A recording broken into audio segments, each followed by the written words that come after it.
Yo, we happy? We good? Can y'all hear me? God, I hope so. I really do. I think we should be good. I always check. I think at this point I just trust myself, but we'll see. We'll see.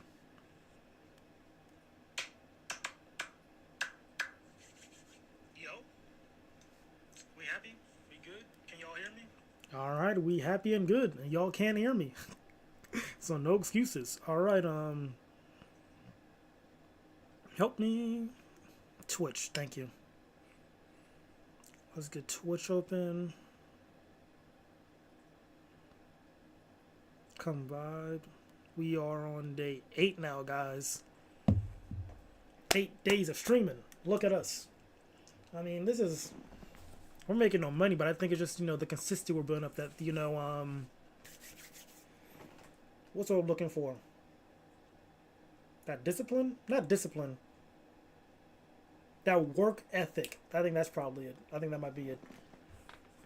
Of staying consistent. There we go. I was thinking of consistent, not consistency. But yeah, we here now making moves. Let me get shit ready over here.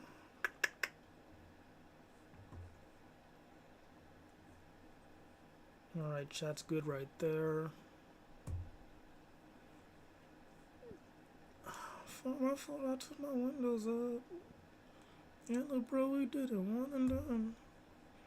Out my closet, lotion, none. That's a 5, that's a 1-on-1. Fill the cup. Make it numb, can you run, can you come? Find the moon, find some fun. Mine's the next, I relax, There no getting back, they too close. You don't much of me. Alright, I think we are good at this point. Alright. So I think now we could transition to the other screen. Transitione. And I think we're here. So what are we going to do today? That is the actually why would I transition if I don't know what I'm going to do today? That's an excellent question. Transition back. What are we going to do today? To be honest, again, I don't know. I really don't know. If I'm keeping a bucket some chase with y'all, like, I know there's YouTube we can watch. We might do that, react to stuff. Might game. I got another meeting tomorrow at 8 a.m. So I could probably go on till like 1 a.m., like 1:30, power nap, all that stuff. Then get to it. So that's not gonna be too bad because it's a Zoom call. But man, I don't know what to do. I really don't. I know my head is like a lot clearer now because like my room was just getting cluttered when I'm clean clothes because like I wash clothes and like I left the pile. And I was like, oh, I gotta take out this pile at some point. So I finally took care of the clean clothes pile. So that makes my room a little bit neater. Makes my brain run a bit clearer. I make my helps my brain run a. I had a good sentence there, but I can't for the life of me I can't think of it right now. But the point is, I'm functioning at a better capacity now, bro. Because I was lagging like for a good week or so. I don't know why. I was just lagging out, and I was just tired. I'm just tired. That's just it. Tired and tired. And it makes no sense. Like I don't know why. Because I stay up late, but like I wake up early. So yeah, I just get like no sleep but no naps too. It's just like a bad cycle. And not much I can do about it, to be honest. It's just kind of like how I roll, and I just run off of fumes. But like, I don't. It's hard to explain the feeling. Like, I go to bed tired, wake up tired, but like the tiredness isn't as bad as I think it should be for how little sleep I do get per day. It's weird. The point is, I still try to take care of stuff when I can. I still wake up fairly early. Like I wake up around like on a good day like 5:30, bad day 6, leading towards 7. You know. But usually on average, like it's around like 5:30, maybe 6 when I wake up and just get to work. But man, bro, it's just I don't know, just a laggy type of week. Well, last week was super laggy. This week, getting my flow back, and that's what matters. Like once I start getting my stride again, it gets good. because I was just out of it for no reason too. I'm like, why am I tweaking right now? It makes no sense, no sense whatsoever. But here we are. I'm doing Phantismo. I'm still alive, and that's what matters. As long as I'm still breathing, I can still do a lot. I can still do enough. Tune. It's not enough. No one did that. So, what to watch? Let me just go to YouTube and just see what's on there. Am I right? No use shying up over here, and I'll just start yapping. 10 college students decide who wins $1,000. That actually sounds pretty interesting. Ooh, wait a second. XSL come first. Love, bro. I need to catch up on Love Island. I'm sorry. Glenn Black goes to. Bro, she is fine. She has like a nice. I don't mind like sharp faces. Like that. I like. She has like a nice cut face, bro. But like in a good way. Not like in a masculine. Like a very. Angelina Jolie. If you know her, everyone knows her. Like kind of like that type of aesthetic, and it works very well. Anywho, let's listen to this XXL freshman. See how she was popping off. This guy was, I don't know. People hyping up in the comments, but we'll see if same go for her too. I've been working on my temper. I get hot like Big, gassed and fired up. Who you seen pop like this? My therapist just told me not to act so quick. I had to put my hands into my cheeks so I smack that. Yes, my daddy is the reason why I act like this. They not like us. They rapping, but it's not like this. No pussy is power, but these niggas is soft like tits. Spit so slick, they want to taste the frostbite chick. See, I'm a cold bitch. Where your clothes is. Covered everything up and put the golds in. Told them bring the wagon round, gon' pack these hoes in. Plan leak mid-June, but they got me snowed in. Damn. But that went over heads. See, you gotta read a book or two when you got all this overhead. They want me dead, they want me give it up. They want me be miserable, so they sadness covered up. See, I would put the pen down, but it's been stretching my buck. I guess this low budget Doja still expensive as fuck. Damn. Not bad. I could tell that was off the dome. That was pretty decent. There was like one part that just felt like very familiar, like I heard that like a million times. It was. Me not to act so quick. I had to put my hands into my cheeks so I smack that.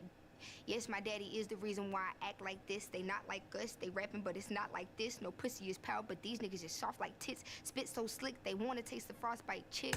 Yeah, like this whole section right here, I feel like I heard that flow and like that cadence so many times at this point. Like it's almost cliche. There we go. Like, let me just make sure I'm not tweaking. Power, but these niggas is soft like tits. Spit so slick, they want to taste the frostbite chick. See, I'm a cold bitch. Like this, no pussy is power, but it's not like this. Not like us, they rapping, but it's not like this. No pussy is power, but these niggas is soft like tits. Spit so slick, they want to taste the frostbite chick. See, Yeah, I'm not tweaking. Like, I feel like I heard that before in different raps when like that little da da da da da da da da da da da da da da do do do pa pa pow pa pow. Like that cadence or flow, if you will. No, I think it's just that cadence is like very common sometimes when it comes to like freestyle, even like not even freestyle, but just delivery and whatnot. But decent rap though, decent rap. Let's go back to homepage. Did you date my ex? Crazy question.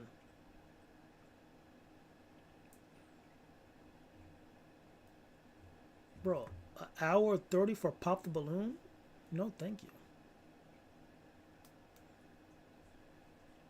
I am curious about GQ, but not about this. Like, I am curious about the Superman movie, but like, I don't want to watch that. Did they got nothing?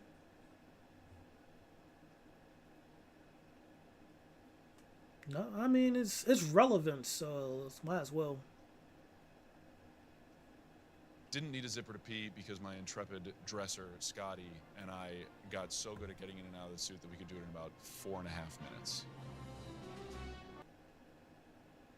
I have to pee 4 minutes to take off. That's not bad.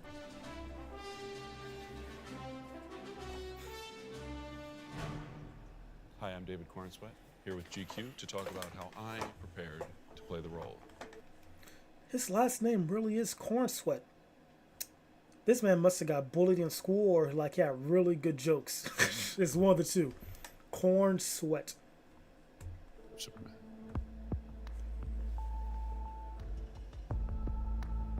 So when did Superman first present himself in my life? I really don't remember. I assume that my first introduction was Smallville, Tom Welling in the television show. Mine was Justice League animated show. Any anime movie with Superman too, like all those early 2000s, like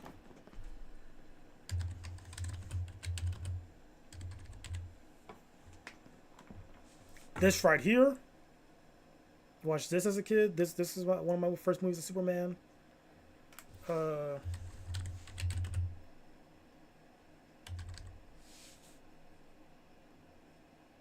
it wasn't that. It was.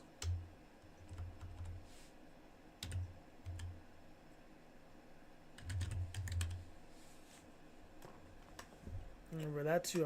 I was young. When I was a kid. Yeah, it had to just been the cartoons for real. Because Justice League animated. Oh.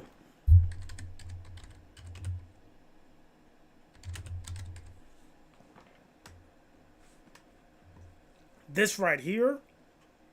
Yes, sir. Another introduction to Superman. There was like that one, Legion Superheroes. Was it Dark Superman? That's his name. Yeah, Kal-El, bro. He was so tough. This guy was so cool to me. Legion Superheroes.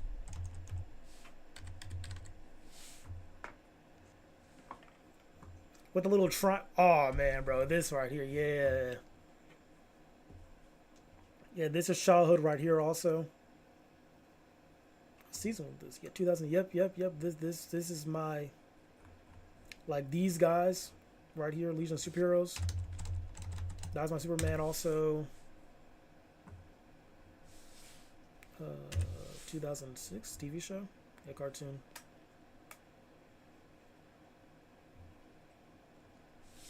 TV series, there we go.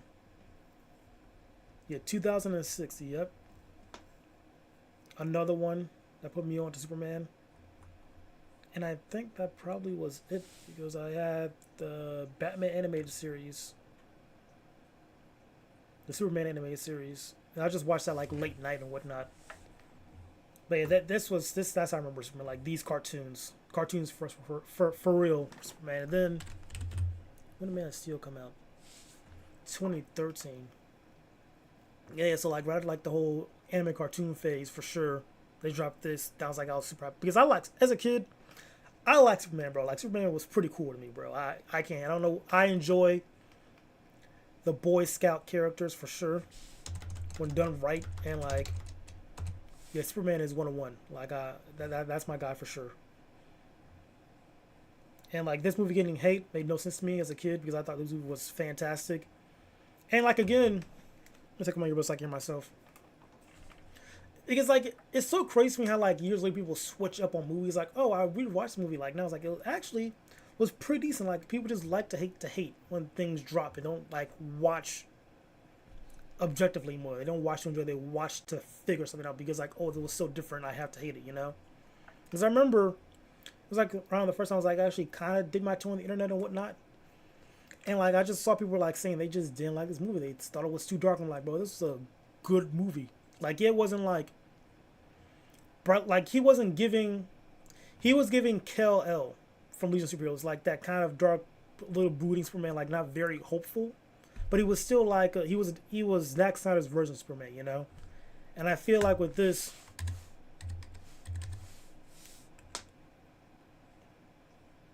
movie right here is trying to give back that hopeful, inspiring Superman, like from the DC animated stuff, like Justice League Unlimited, stuff like that. I think All-Star Superman is a good example too. I really like All-Star Superman. That's a good example of Superman, I believe. I really like that movie. Like All-Star Superman was a really good Superman movie. I think Superman versus 5.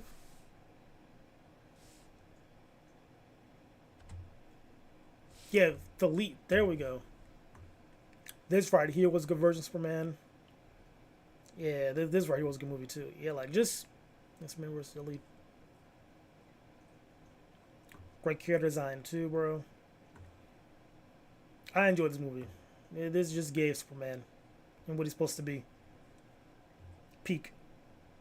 Point is, Smallville was my introduction. Like I knew it existed, but I never really was interested in it because I like as a kid, I wasn't too heavy on like live action stuff.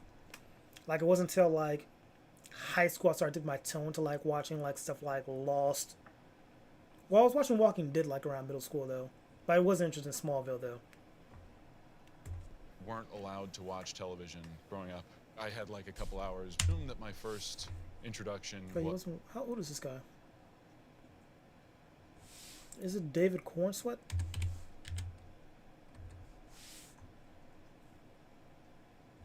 32. 1993. He's just a couple years older than me. That's insane. 7. Was Smallville, Tom Welling, and the television show. While we weren't allowed to watch television growing up, I had like a couple hours after I got home from school before my parents would get home where I could sneak whatever was on. I think Superman is one of those characters, ideas, symbols that pervades the culture, and therefore you don't necessarily need a first exposure. I'm not sure I really did want to play Superman. I never thought it was an achievable goal. I mean, even when I was auditioning for James's movie, I didn't really think that it was possible that I was going to be the person to get it. I was at home on a ladder, like changing a light fixture, and I took the call, and they were like, what is this? This is Coach. Well, David, we think you know what this call is about. And I was like, I really don't know what this is about. I'm on a ladder. Please talk faster. And my agent said, it's an audition. You know what's coming. I was like, Top Gun 3? What am I like definitely waiting for? He said, no, it's Superman. You're not special. There are a lot of people auditioning. Everybody's gonna self-tape. There are gonna be nobody's meeting with James ahead of time. Everybody's gonna put themselves on tape. And good luck, don't fuck it up. Luckily, I live with and had just very sensibly gotten married to my self-tape partner, my wife, who's also an actress. So we did about an hour, did the scene a few times, then came back after a couple of days and did it again. And I think I did that 3 times, just in the hopes that on one of those days I would find something that was worthwhile. I think in the end I used one of the takes from the very first session. You'd let me interview you as Superman.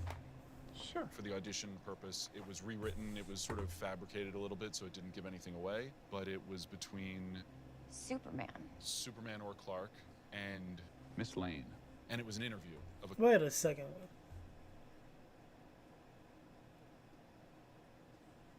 Julia Best Warner? Is she like a part of the Warner family? Like Warner Bros?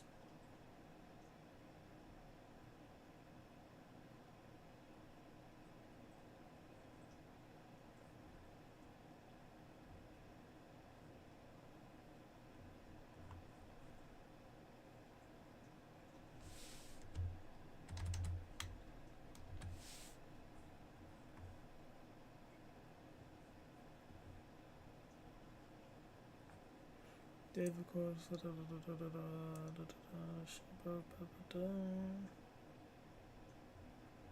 Teenagers, actress, child.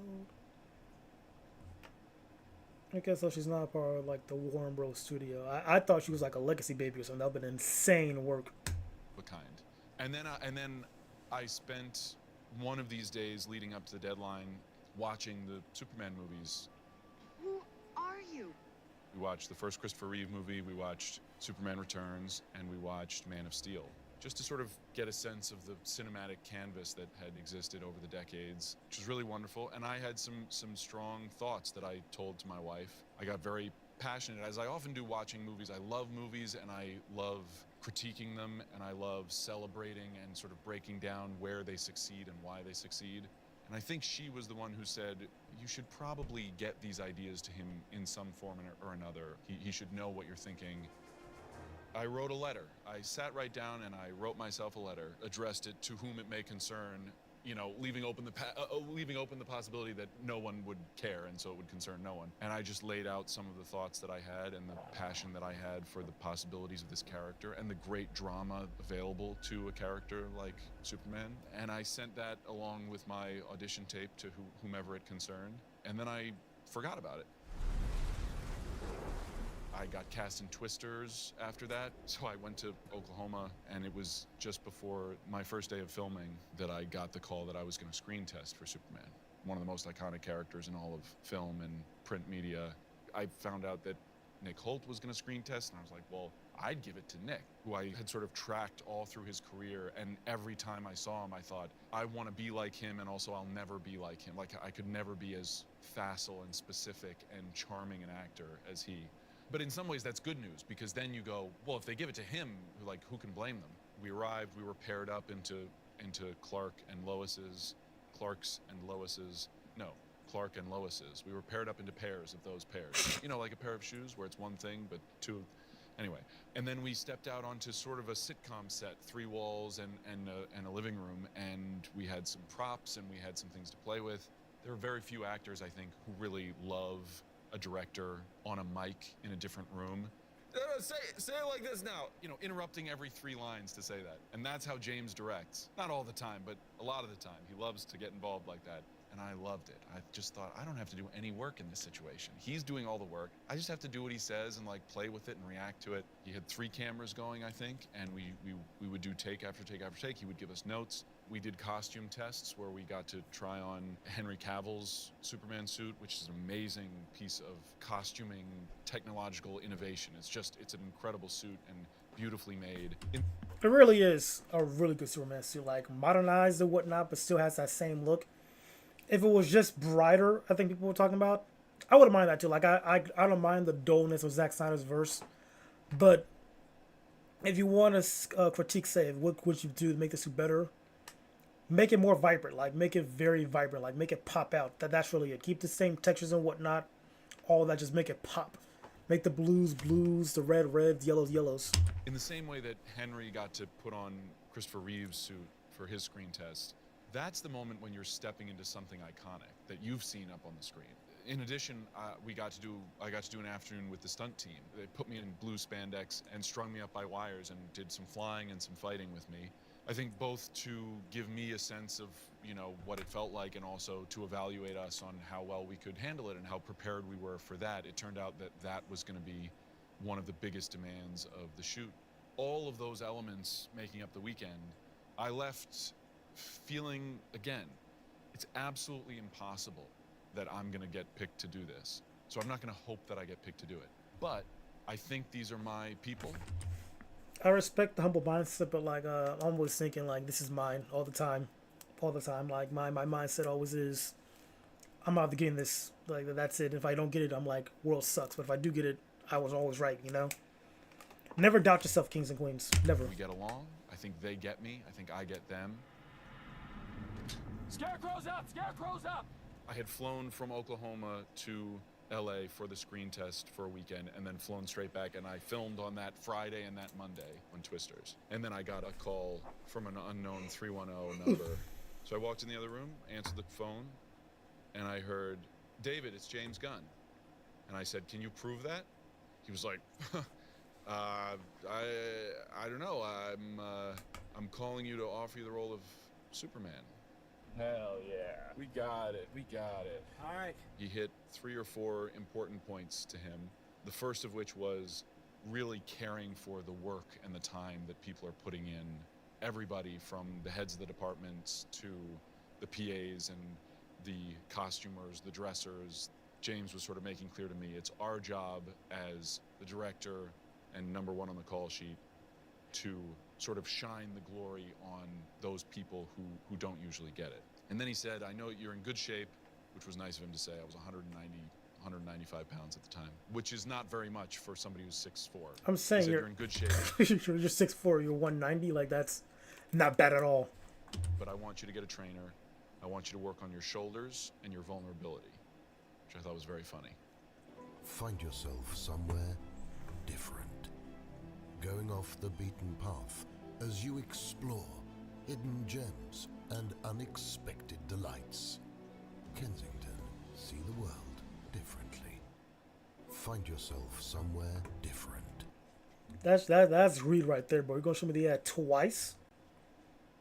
Like I won't The block it? final thing he told me was that Rachel was going to be cast as Lois Lane, and that I had maybe a couple of hours to frantically tell all the people I wanted to tell personally before they were going to announce it, because they didn't feel like they could keep it secret for very long. I desperately tried to tell my high school acting teacher, Phil Brown. He was the first teacher of mine who took me seriously enough to sort of call me on my high school bullshit of like, stop fucking around. We're not operating at the highest level here in our little Quaker high school, theater program. Don't let that be an excuse not Quaker? to push yourself. Oh my god. Fun fact, my homeboy, he's a Quaker. Like now that he's saying stuff, it's like, oh my god, my friend went through the same thing, like not being able to like watch a lot of TV or certain movies and whatnot. Like his parents were very like strict because of that. So yeah, starting to make sense. And he has like the hair too. Oh my god, yeah, he's a Quaker. I see it now. Dang, that's actually insane. I think there's just like a build, I guess. And not to work harder than everybody else if you're going to take this seriously. And he was the last person I got to tell for the first time that I was going to play Superman. And that was a good little celebration, that phone call. The funny thing is, in that moment of success where you get the part, really all the celebration is now I have work to go to. Lois, have you got a minute? My personal sort of What's up with these effects, bro? Like, what is this supposed to be? Lightning? I don't know. internal preparation to play Superman was pretty simple, which was I just immediately latched on to this sense of he so loves getting to do what he does. And I think that shows up in every big screen iteration. There is just this love that Superman has of his ability to protect people and to save people and to be a symbol of hope. He doesn't carry it as a burden. At the same time, there's an isolation and a loneliness that comes with that because he is the only person in that position. There's no one else who is truly his equal in that respect. And he's not one of these loner characters, one of these great superheroes who likes to be alone and wants to be different. Spider-Man's whole thing is like he's always been too normal his whole life, and when he becomes Spider-Man, that's his opportunity to be different and to stand out, to make something of himself. And for Superman, he just wants to be like everybody else. He desperately wants to be a part of humanity. He loves humanity. So what would it be like, and what would the drama be for this character who's pretty much good? He's like, okay, he's cool. And he also is the most powerful superhero in the universe. What's the problem? Well, immediately I was like, well, the problem is you can't relate to anybody, and nobody can relate to you. And sure, people are happy to see you, and they're like, oh my God, it's fucking Superman, but you don't have heroes. Give me a second. My phone's in charging, and it's upsetting me. Yeah, all of that is working. That's good.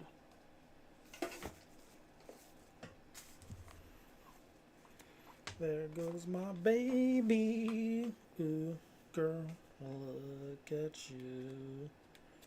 And you don't know how good it feels to call you my girl. And there goes my baby. Loving everything you do. Ooh, girl, look at you. And it feels like it's the first time every time you get together. Maybe loving you is better than anything. I don't know. We don't need a ring. Okay, so charger's tweaking. That is not good, I can tell you that much.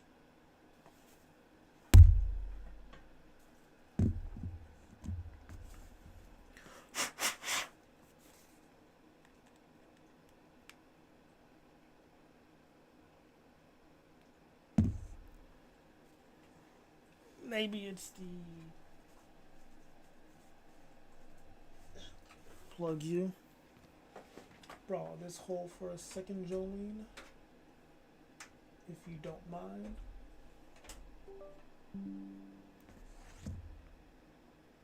Interesting. Okay, so it's the block. Alright, bet. That hurt. 1977. This is why we run tests and diagnostics to figure things out, ladies and gentlemen.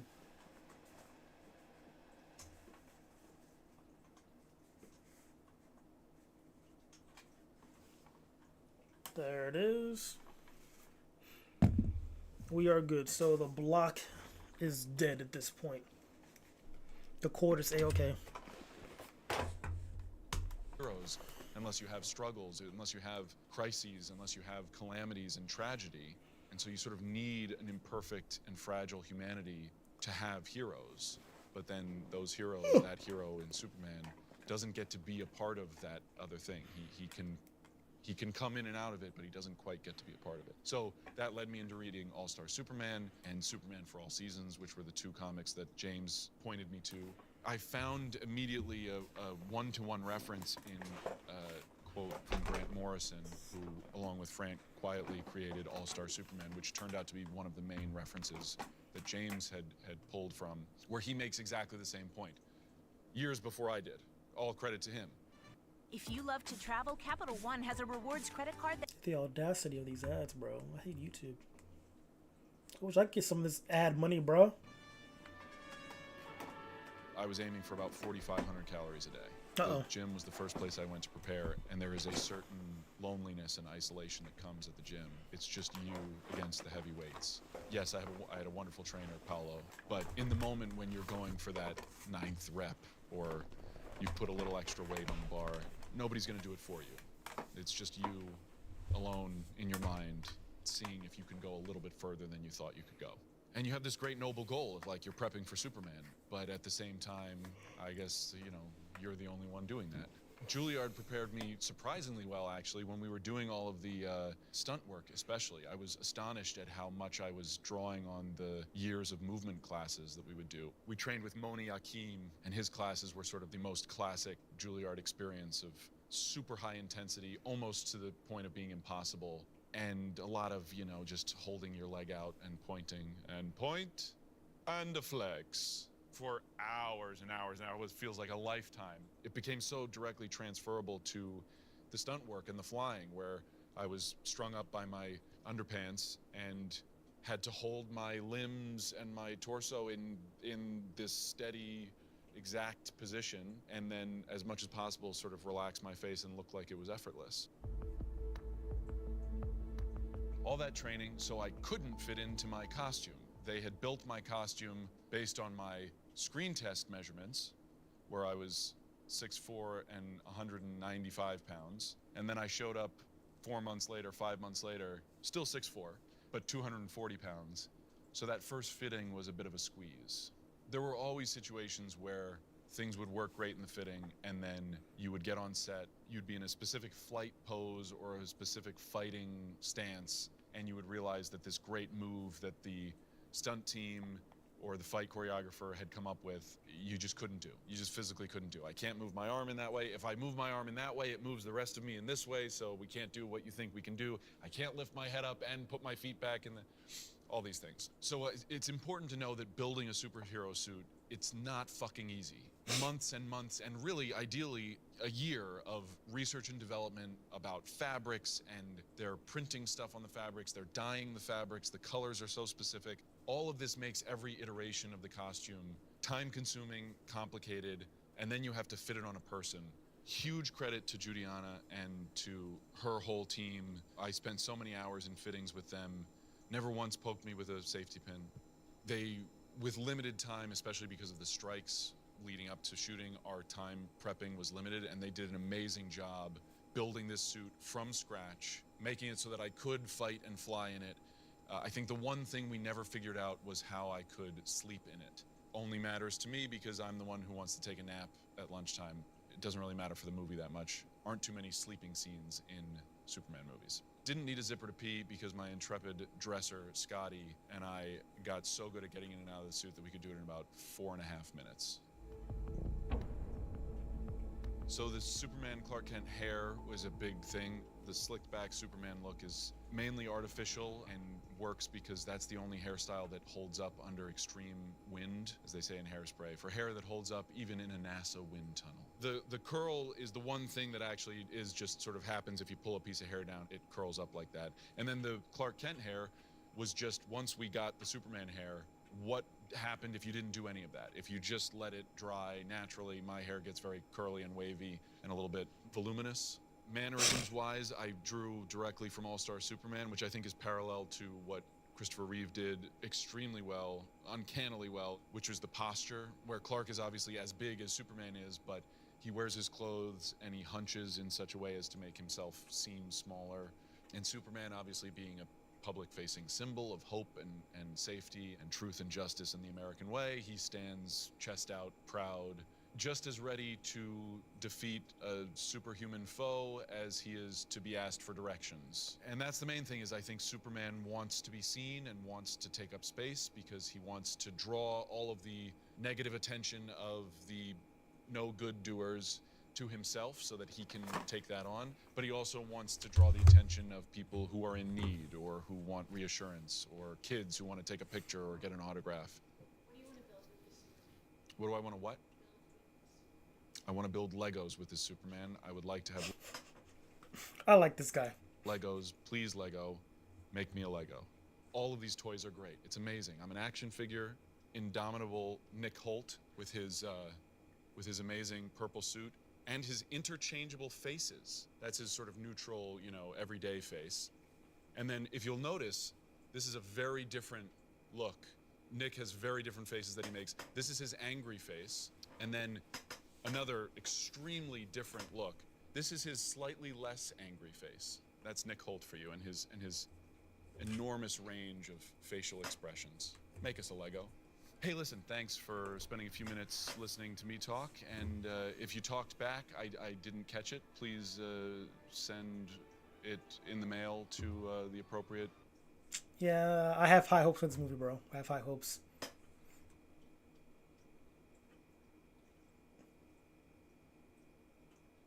Oh, that looks fun. Well, let's watch this.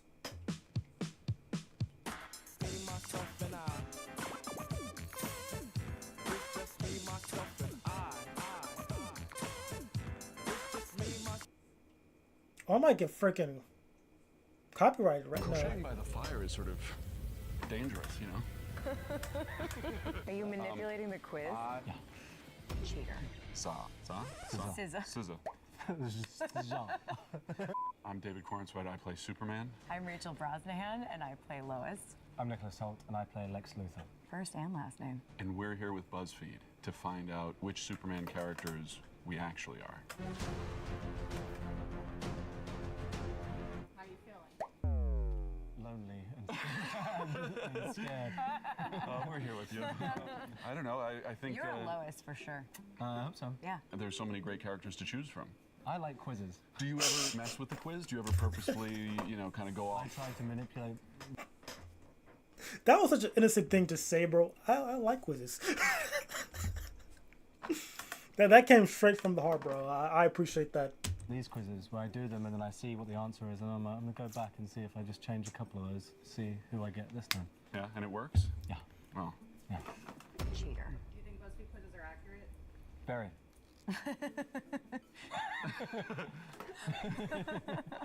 You look great. I'm a substrater. Thank you. Do they have that the quiz in the description? They do. Let's take the quiz first, and then we'll watch the show.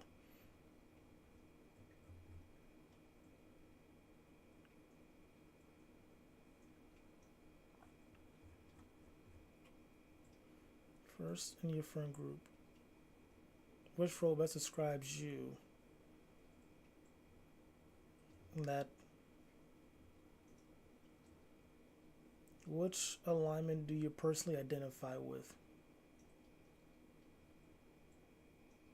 Lawful evil, lawful good. No, chaotic good. I'm pretty chaotic, and I'm nice. If you requested a tune from the DJ, which song would you pick? The Giver, Dolce, Luther. I don't know. I probably know these songs, but like I just don't know the names. Let's check them out. Sadly, I can't listen to them on stream because I'm on YouTube right now. If I was on Twitch, probably could. Or I actually could because I think you can't listen to music on Twitch. Alright. Let's check these songs first. We want an accurate quiz over here, ladies and gentlemen.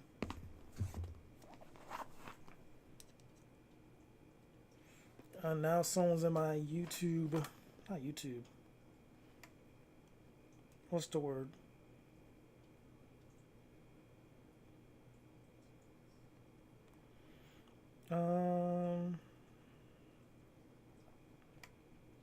Let's search The Giver, Champlain, Chappelle Roan.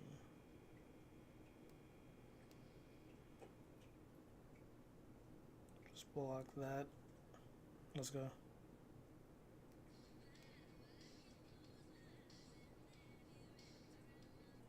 Okay, so that's not me.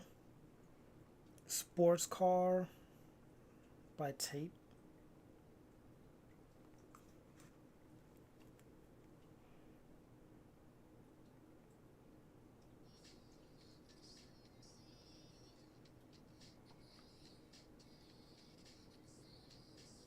Can't remember that song. That's not bad. Anxiety by Doechii. We all know that. I'm the Problem. Morgan.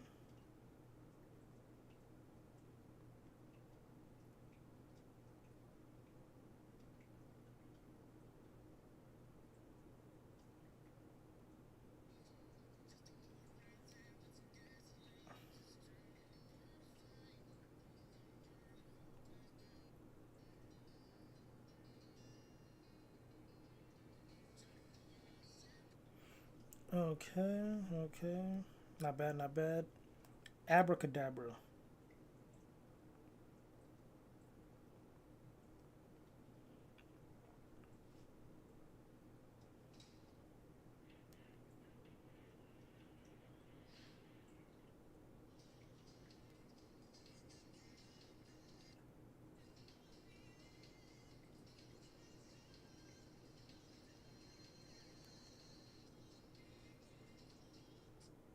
I will say Lady Gaga, fine as hell, bro. Yeah, if we're talking about childhood crushes, I think she was one of them for sure for me. It's like Bad Romance, bro. What's your bad romance? Bad romance. Whoa. Bro, banger song. One of my favorite Lady Gaga songs, bro. I can't even hold you. Bad Romance is up there. Luther, Kendrick Lamar.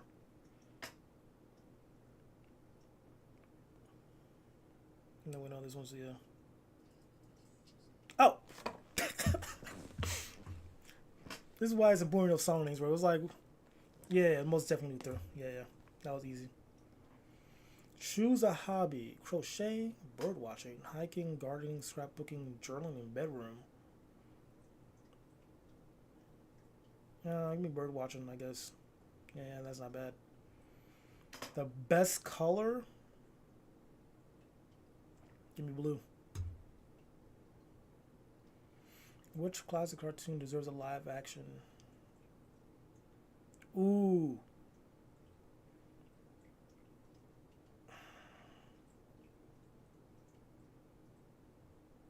Like, it's between these three. Spaceballs will be pretty gas, I'm not gonna hold you, but Powerpuff Girls.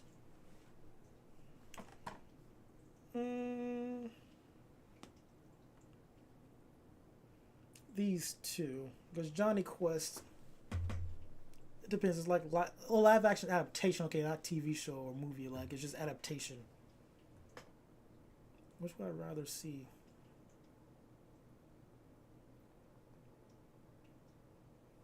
Yeah, I think I'm interested in Johnny Quest. Like, I'm pretty interested in seeing that. But Space Ghost though would be kind of cool. I'm going with Space Ghost. Space Ghost. And finally, which would you make your emergency contact? My emergency Batman. The fuck?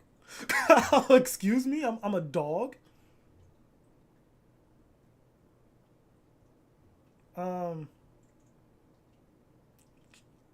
Okay. I don't know. I'll give it that. Crypto. Wow. Okay, let's retake and see. My results gave me this one. Let's retake and go with my second options. So we're still going with the Joker. We'll go. It's between these. We'll go with Joker still. We'll go with Joker. Still that. Still that. Gardening. Green. Powerpuff Girls. Batman. Is it just the first one that decides it all? Like if I pick the chill one, then go bang, bang. Hiking this time. I like hiking. Blue.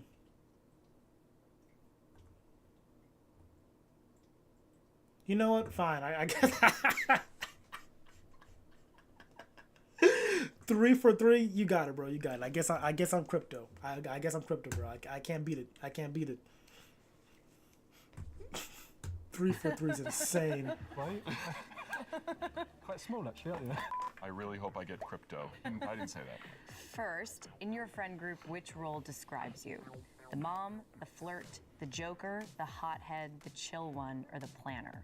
So just right off the bat, one thing I like about this quiz, some quizzes, when you read the options, you know which option goes to which thing, which, you know, Hogwarts house or which character or whatever.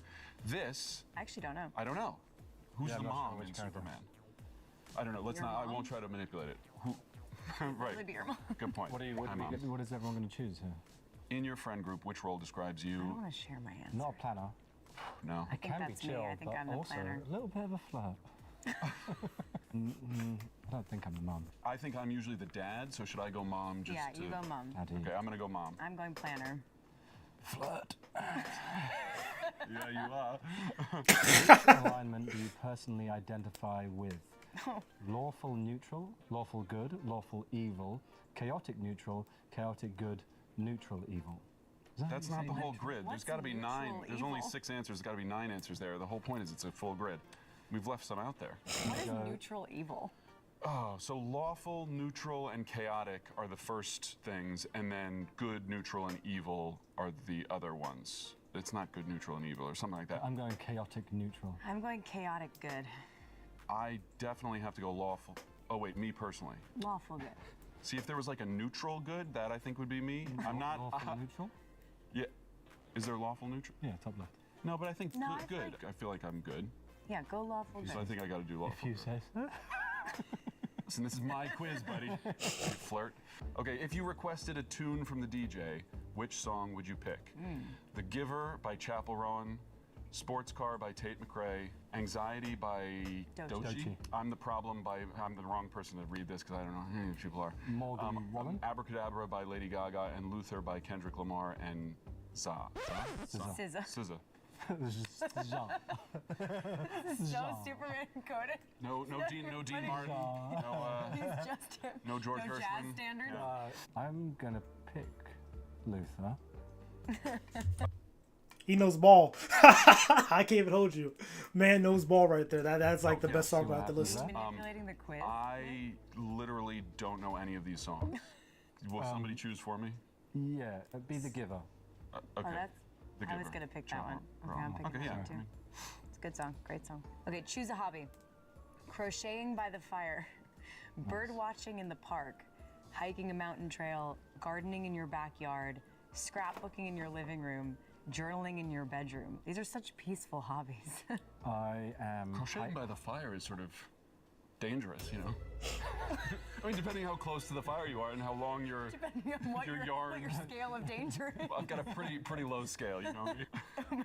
I mean, bird watching in the park could be very exciting. This is a list tailor-made for Yeah, you. yeah, yeah. This is my kind of afternoon. You like that, Enzo?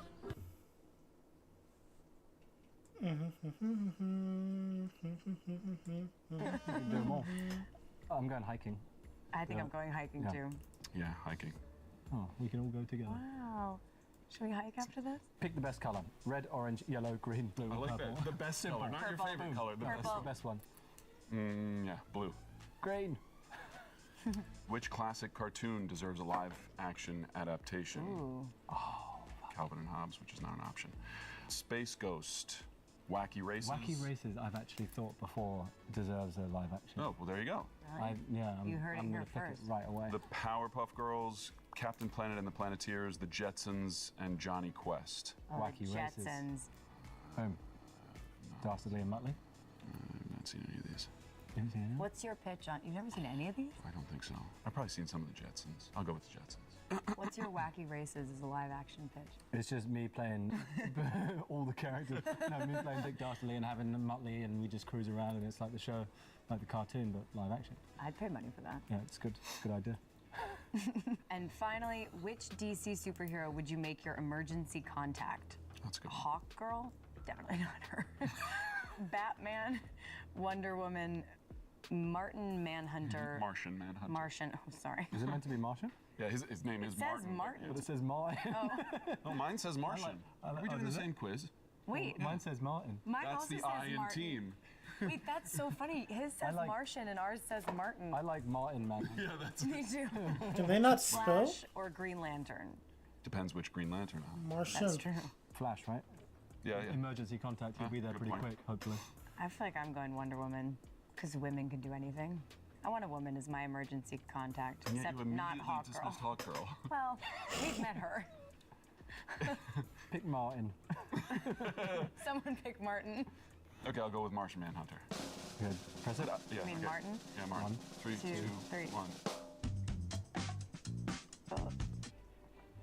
Oh, Oh, shut up. we both got Superman. Wow, that's... I got Mr. Terrific. That's cool. That was one I was secretly nice. hoping for. That's good. Yep. What? Shall we? We Shall we? had different answers. How do you think I'd look at Yeah. a Well, team the point is that there's not one way to be Yeah, Superman. this makes There a are many lot of ways to be sense, Superman. honestly, you guys. Your personality matches Superman. You're noble, empathetic, and resilient. There are not many people like you, except for you. And you take pride in being an outlier and someone others can look up to. Sometimes accepting big responsibilities can make you feel split between two completely different people. Someone friends, family can depend on, and then someone the world should depend on. But ultimately, underneath that superhuman exterior, you're just a warm-hearted person looking for a place to truly belong. And I got think Nick crypto. got it wrong. You should do it again. Yeah, probably. Unacceptable answer. Mr. Terrific says, your personality matches Mr. Terrific. You're innovative, complex, and a natural-born leader. Okay. And a you good have... dancer. What? And a good dancer. And a great dancer. You have the undeniable gift of solving the greatest problems with logic and tenacity. Your serious nature can be off-putting at times, but what you lack in... All right, that was fun. We get it. We get it.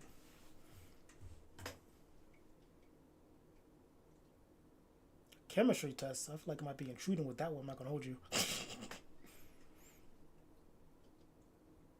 Oh my god, this movie was so trash. A waste of my time. What was it, like Gasoline, was it? I don't remember.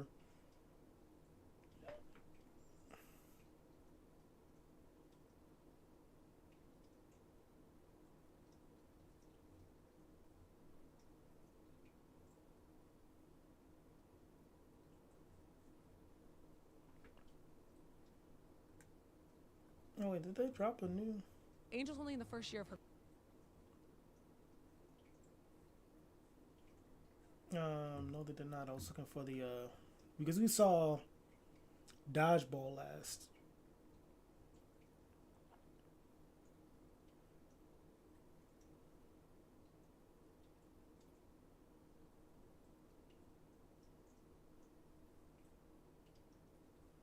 Idris Elba on Chicken Shot date. We gotta check that out probably. Yeah, we might as well. Well, it's been a long time coming. If you're talking about attractive women, also, very attractive woman right here.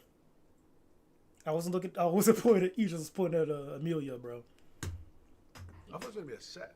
Obviously, it's not set. It's real. We're in the shop. I forgot we're dating today, yeah? This is a date, yeah. Speed dating. I guess it is a speed date. It's quite quick. Yeah, it's like and half then an hour. and then you will leave. Well, maybe. Well, I might leave. Don't leave. I've got 'Cause places that to would be. be a first. Well, have you never had someone leave a date early? Me? Yeah. Come on. It's just so crazy to see.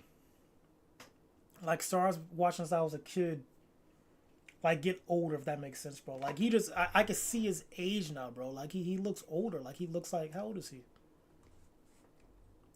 40s? I think it's 40s, right? Idris Elba. 50! Oh my goodness, bro. That's just insane for me to think about. So I saw this man, like, freaking The Office, Hobbs Shaw. That was like a while ago. That's fairly recent. It's insane to think about, bro.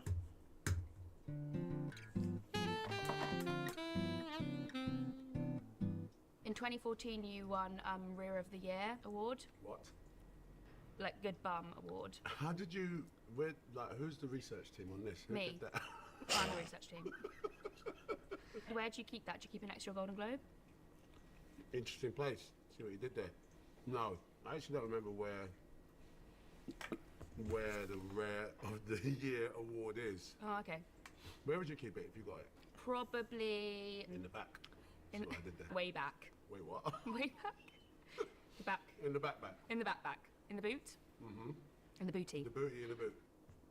I've always wanted to get That's a my disrespectful MBA ad. as soon as I. Like, come on now. Yo, remember back in the day where they used to, like, show where the ads would be on YouTube? I kind of missed that, to be honest. Like, you know, when the ad was coming up. Like, I think they should low-key bring that back.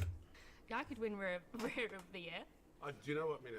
I've never... Well, I'm sat down, so you can't tell. You're But going to stand up then? no, I don't stand up on this show. Come on. I've never stood up on this Can't show. talk about booties and then not... I'm not gonna stand up and show you my booty. But you just said you could win it. Close your eyes. Imagine the biggest booty. Okay. That's what I have. But I was proud of that award, definitely. Yeah, definitely. Do you like chicken nuggets?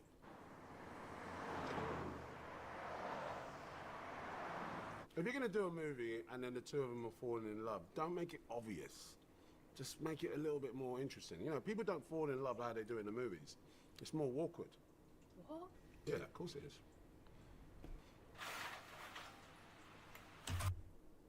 I don't mind that idea, actually, you know? Because most of the time with love movies, it's pretty obvious like who they're going to fall in love. It's stuff like that. But I feel like making a love movie and not advertising it as such, and you just make it like as a movie, then like you see, oh, wait a second. Because I think like, here's a good example.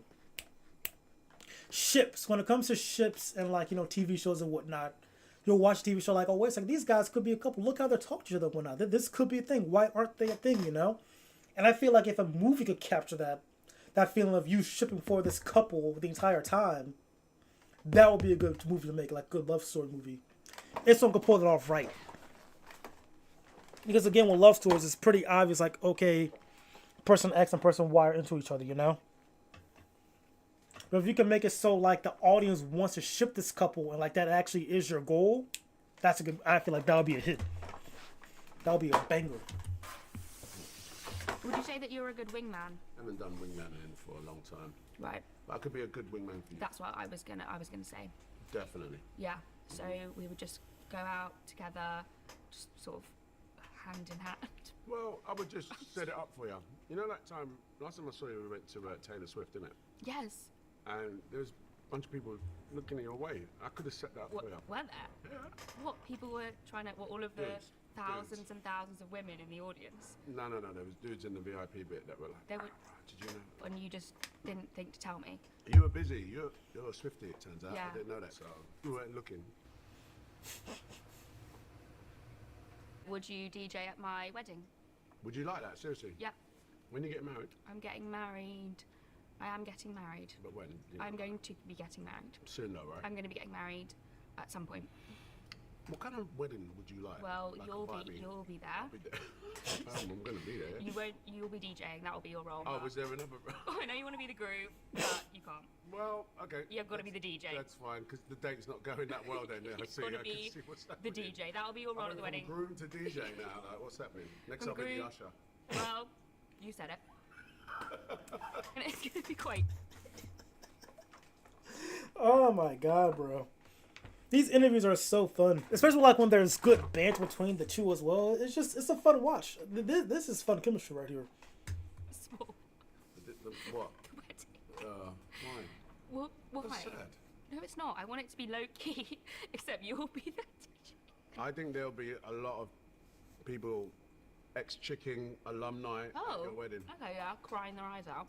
Yeah, That's because not- everyone will be like, Oh, could have been me. Could have been.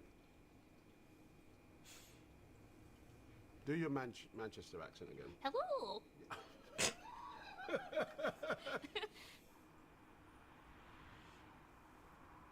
I had a joke, I made it up the other day and I can't remember it now. I made up a joke the other day. Go on then.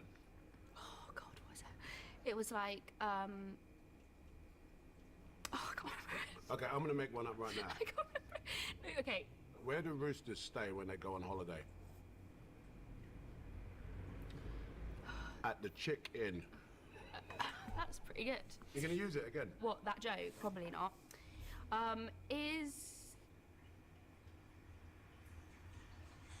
Why did the lion get lost? Because jungle is massive.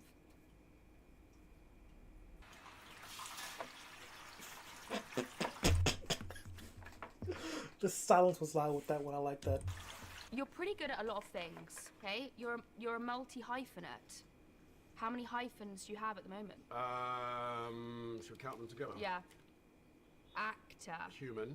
Sorry, human first, always. Human. Dad. Dad. God. Son. Husband. Husband. Actor. Actor. Sorry, yeah. DJ. Musician. Heartthrob. If you insist. Okay. Comedian. Sportsman. I'd say champ because Champion. one and oh. Okay. You know what I mean? I fought one, never lost, so that's another. I've run out of fingers now. Racing driver. Just great guy all round. Did I say comedian? Did we say? You said comedian. Yeah, you said comedian quite a few times. If there was going to be a statue, a statue made In honour of me. of honour of you in Hackney, Yeah. what pose would you be doing? It would be this.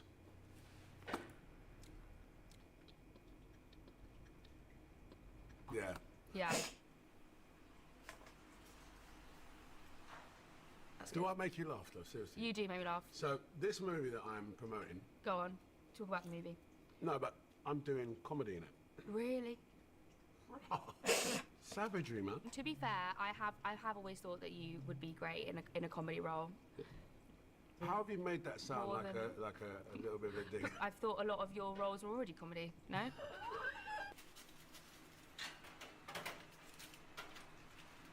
What does it feel like to be the most famous James Bond who's never played James Bond? Closest to the. She's cold with it, bro. She's cold. Oh, but I can't block the ad? Evil. Pin for an ultra?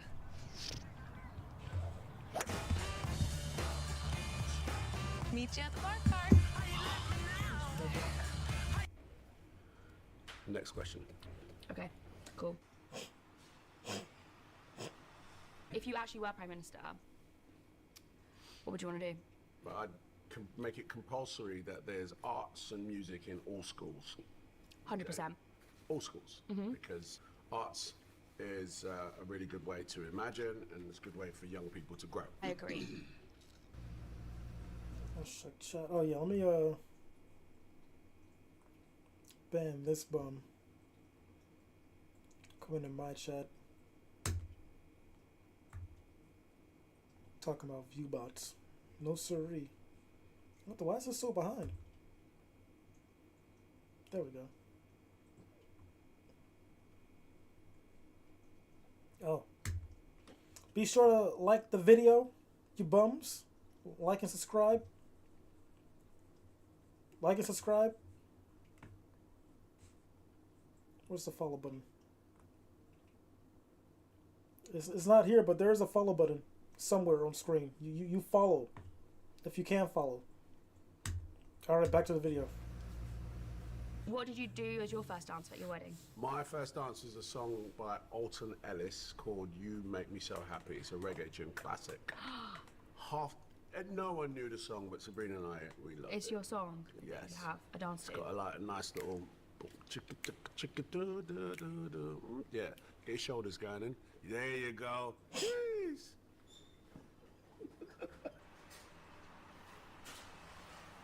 If I was doing a tune and there was a music video, could I put you in as one of the dancers? Oh my god. I'll have to check my schedule. Is there anything you're bad at? Yeah, I'm bad at a lot of stuff. Can you juggle? I can juggle. What the hell? Can you juggle? Everyone can juggle. No, not everyone can juggle. What, 3 balls? I can't juggle 3 balls. Can barely juggle 2. Keep going.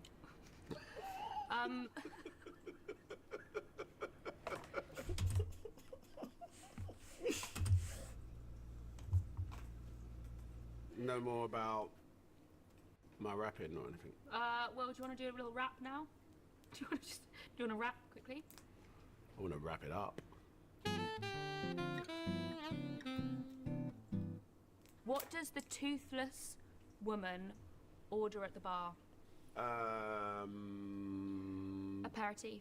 That's a pretty good one. I like That's a pretty good one. That's a pretty good one.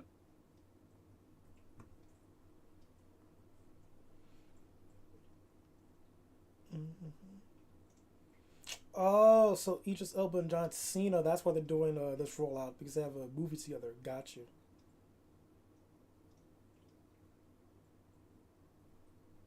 It's still crazy how this man really lost to actual speed. Not only lost, but like he fell down. That was the crazy part.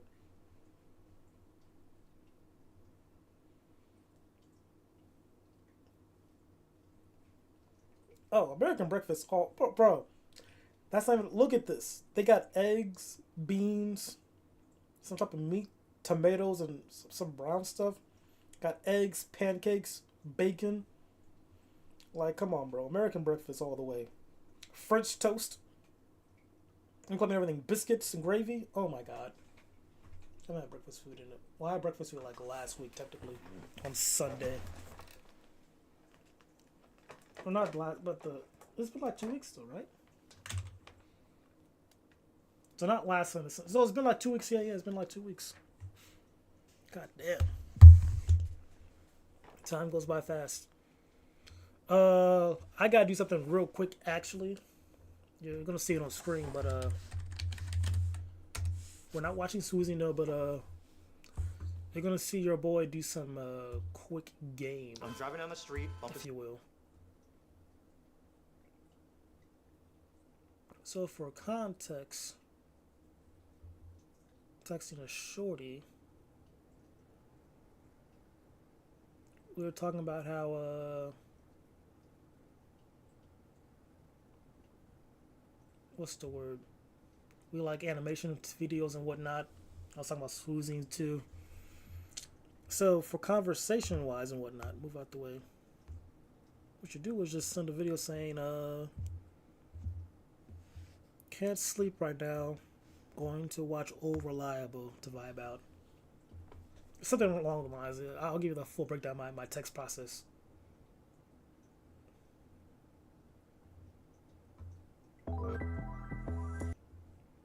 If you want free game, you know my thought process works. All right, so a lot of you are under. Pause. Bang.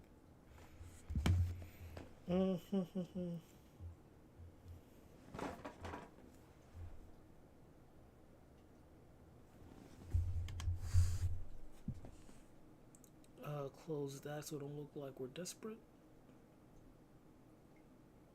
Boom.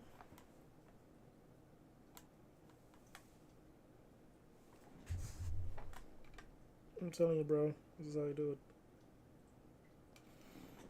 it. Close that. sure the video's liked.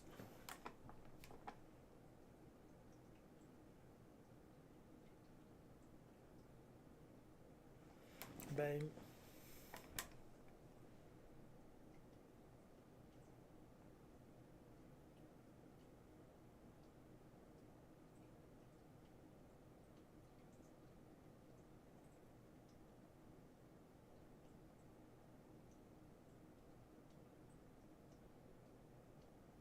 You know, since I'm up, might as well watch some good content, lol. Bang. Bang. Alright, and that's how you do it. Throw that line out there. Because now I'm just saying up the link because she was tweaking like, oh my god, I don't want people over my house, yada yada. I don't feel like seeking people in. But she's living with her grandparents right now. I'm like, yeah, okay, because she's took me in before, so I'm not tripping too hard. You don't have to force that. Be patient, you know what I mean? So, gonna check her tonight. Gonna probably make a move with her tomorrow, maybe Thursday. Depends on how she reacts to this, how fast she reacts to it too. But yeah, it's all patience, my friends. It's all patience. Making small but smart moves. No need to force anything.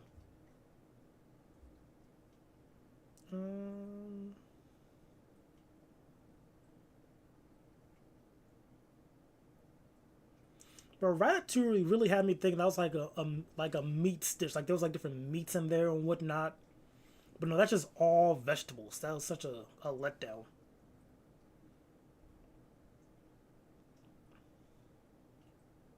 Victoria Justice? How'd you get her? We'll watch a little bit of this because Hi, I'm Victoria Justice. talk about other childhood crushes, bro. She was for sure up there.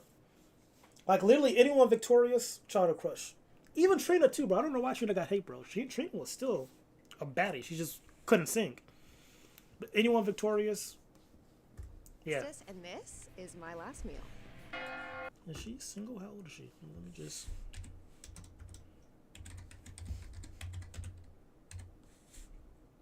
She still got it, bro. 32. Wow. Like she still looks damn near the exact same. Anything. I mean, she still looks the same, a bit aged, but like. Let's check the IG. Let's check the IG. See how that's going.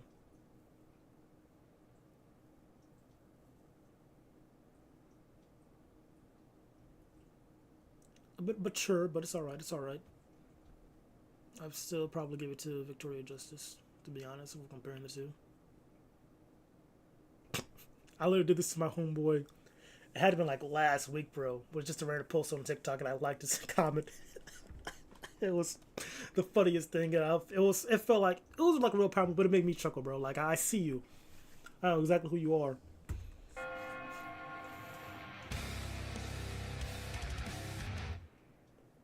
Every person has exactly two things in common. We all gotta eat and we're all gonna die.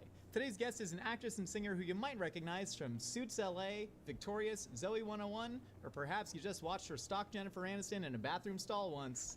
Victoria Justice, welcome to the show. Hi. Hello. Hopefully no one else saw that. It was there for that. That was. So we bumped into each other outside Jen Aniston. No, I don't know. That was so funny. I was like 10 at Costa Vega in the Valley, and I had like just moved to LA, and so I'd never really seen like celebrities before, and I saw Jennifer Aniston, and she went to and I was such a 10-year-old weirdo. Like she went to the bathroom, and I was like, I'm gonna go to the bathroom too. Solid. You know what I mean? It's just being like such a stalker, and then she's in the bathroom like peeing, and I'm like, you and Brad make a really cute couple, and she's like, thank you. Did you peek your head like underneath the stall? Dear God, no. Listen, as a 10-year-old, like it's a weird shirt. It's more adorable than weird. Yeah, yeah. I mean, I guess, bro. A 10-year-old is. It's a fine line. It depends on like how innocent you come off as a child. You know what I mean? Because there's some 10-year-olds who are like actual menaces, with others like, oh, he's so cute, or they're so cute. You know what I mean? But running into celebrities in LA bathrooms, though, is like a rite of passage. And my only story is with former Lakers legend Meta World Peace. He and I both couldn't figure out how to use the sinks at Fogo de Chao, and so we both made a pact to just not wash our hands and leave. You could have kept that a secret, bro. At a restaurant too. That's foul. We go back to the buffet, and this is the first time I've admitted that to anyone. That's amazing. Anyways, welcome to the show. Thank you so much for coming on. Thanks for having me. I'm so excited to be here. I'm like genuinely a fan of the show, and so I'm like nervous and like all the things, and this is just an honor. So thank you so much for having me. Truly, the honor is all ours. And you have a fantastic meal planned. Had you thought about your last meal before? I actually have thought about my last meal before. My mom and I were very close. My mom is a super inquisitive person, as am I, but she kind of takes it to the next level. But we're always asking people, like, what would your last meal be if you were on death row? Like, what would it be? So I ask other people this question frequently, and like, occasionally I think about it for myself, but... Well, I don't know, because like, I like so much food, bro. Like, I need like at least a full day of eating. Can I get that on death row? Like, listen, bro, can I get this, and can I get like the day to eat it? Like plan out the day.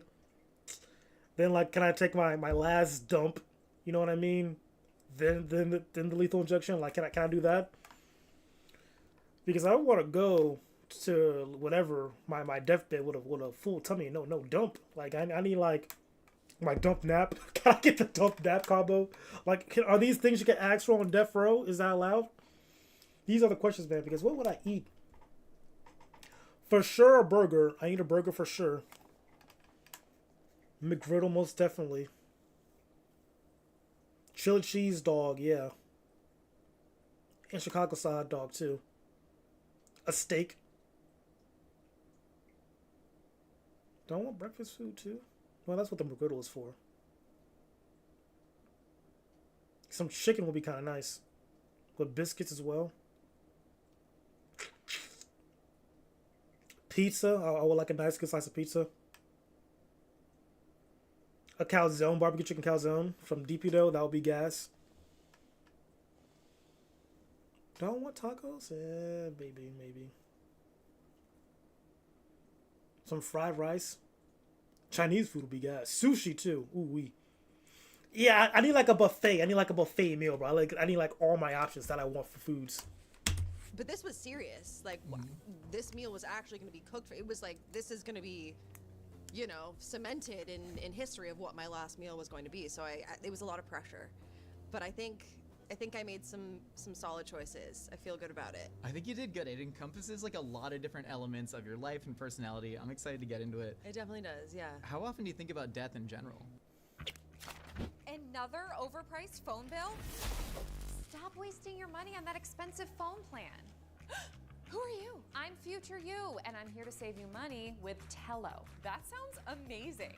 No contracts, just flexible, prepaid plans on America's largest network. Make the switch. Future You will thank you. Trust me. Let me just see. Anything else I should know? Skip your date tonight. I don't think not Skip. as me per se, but the idea of losing the people that are my support system and that I love so dearly, that terrifies me. Well, I think you have a long way to go until that happens. And also, Thank we can you. send leftovers home for the family so they can enjoy it. Oh, that's so nice. Thank you. You ready? I'm ready. Let's do it.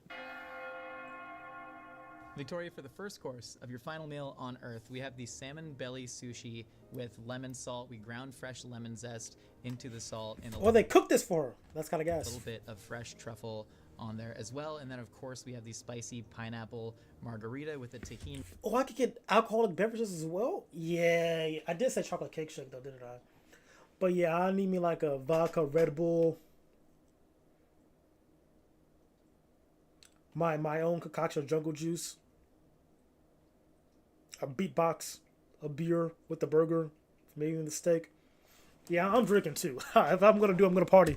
Rim, we've actually infused the tequila with the jalapenos fresh. This might be a little bit of a fire breather. I hope you actually get down with the spicy. Oh, I like a little bit of spice. Yeah, Okay, perfect. absolutely. Smoky, spicy, like, that's my vibe. And I love can that. even see, like, the actual truffle on the suit. Like, this looks amazing. We really did our best. And then we believe in hospitality here at the Mythical Kitchen. So we do have yellowtail with ponzu and jalapeno as well. I just kind of assumed This you'd is be a fan. another one of my favorites. Absolutely. To be honest with you, I didn't want to get too greedy when it came to my last meal, so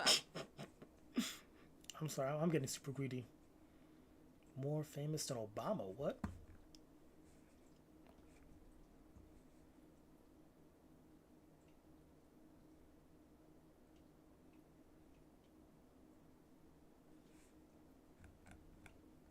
I was trying to kind of like, you know, be demure about it. Very demure, very mindful. I might add. Very mindful. Thank you. But yeah, this is amazing. There's no time for humility. This is your last meal. Okay, You're let's hurtling do into the it, great let's do unknown, Victoria. Eat up. Okay, let's go for it. Cheers. L'chaim. What a wonderful world this is. You know what I mean? It's an amazing like mindful practice, like mindful Big time. experience. You know what I mean? I can get very heady and anxious, and food is a good way for me to like ground myself. And when I eat, I try to like not have my phone by me and be multitasking. I like to try to actually, you know what I mean? Like be in the experience. I aspire to be that, but instead, in practice, yesterday this happened where I just ate a burrito over the trash can in one hand with my phone playing a basketball game on the other hand. So I kind of want to get to the level that you're at, and unfortunately, it doesn't always happen. What type of life are you living where you eat a burrito next to a trash can while watching the game? Are you okay, sir? What's going on with your life? Was he gambling? These are the questions I want to know. I want to know what love is. Live. All right, we're so good. We might drop this one. I want to peek out. It's a bit dry. Work in progress. Oh yeah. Oh my god. Did you consider having anything from Anna Jack Thai's Taco Tuesday on your last meal? I didn't even really think about that, to be honest. But I mean, I love Anna Jack Thai's Taco Tuesday. If you actually, I don't even know that I want to plug it because it's already so busy. Nothing we could say could make it more popular than it already is. It's so good, but the Taco Tuesday, bomb. That fish taco is like It's incredible. Incredible. I did once see you leaving Anna Jack Thai's Taco Tuesday, and this is what happened. I was sitting. Hear me out. I know we were talking about stalking. You are stalking me. No. This is very.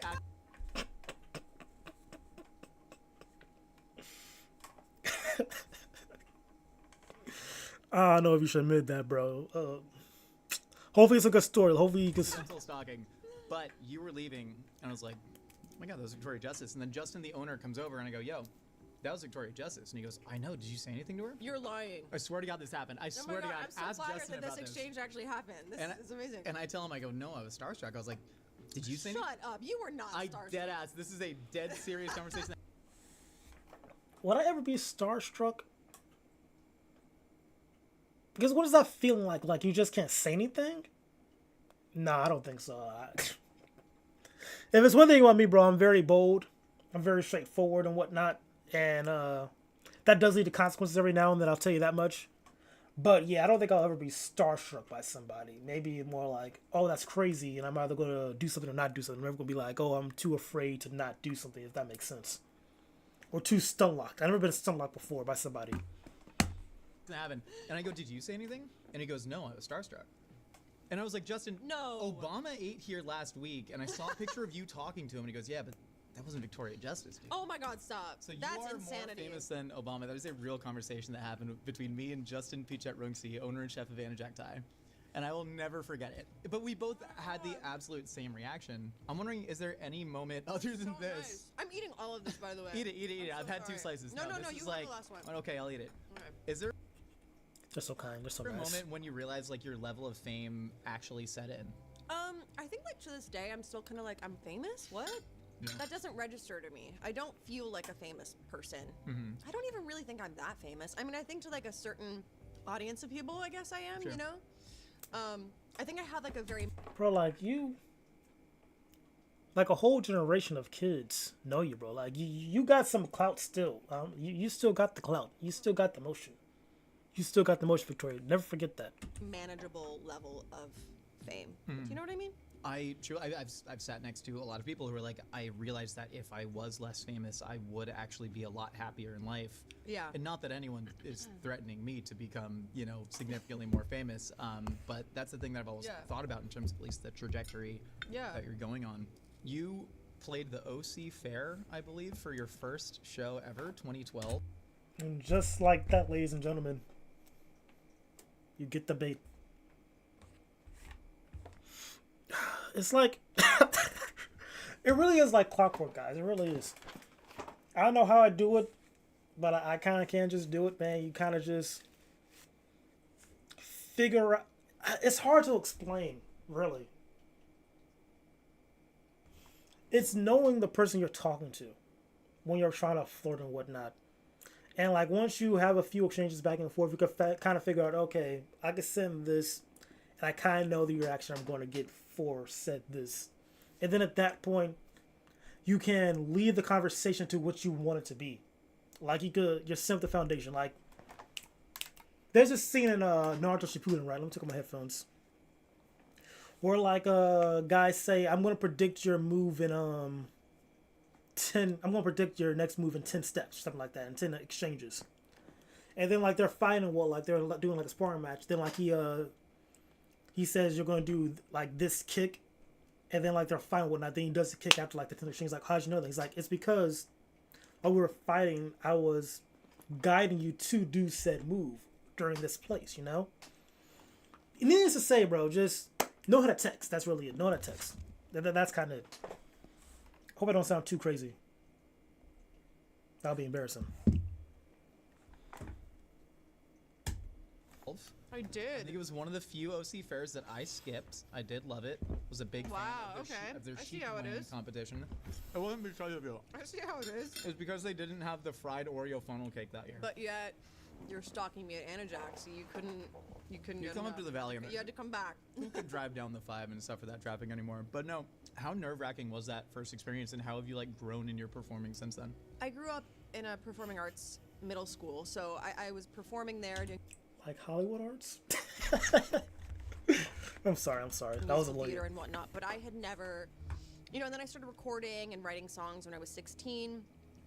I wrote songs that were on the show, performed on the show, that sort of thing, but I had never really ever done my own like headlining show and performed in front of thousands of people like that. So that was my first time ever doing that, and I No, I love it, but I'm curious about the food. I'm not gonna hold you. I kind of came here to see what the food is like. My work is easy because I use ClickUp. Here's how I keep. Block. Thank you. Next. Chicken, beans, rice. Victoria, for course number 2 of your final meal, we have the tostones with the garlic sauce. Oh, Then we have the frijoles, and then the arroz con gandules. But by the way, I love that you have that it's arroz con gandules because I was gonna mention that, but I was like, I don't want to make it too complicated. But this is like authentic, like Puerto Rican. You're more famous than Obama. You got to start like you can demand. Enough with the so. I will try to say that with a straight face. Like, enough with the Obama slander, bro. Like, at least put some respect on Obama's name, bro. Won twice with ease. Man, that was such a good. That was an era right there.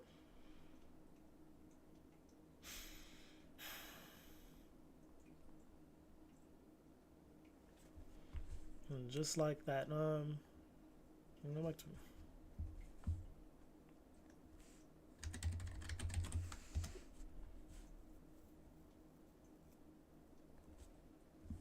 I'm driving down the street, bumping Sabrina Carpenter.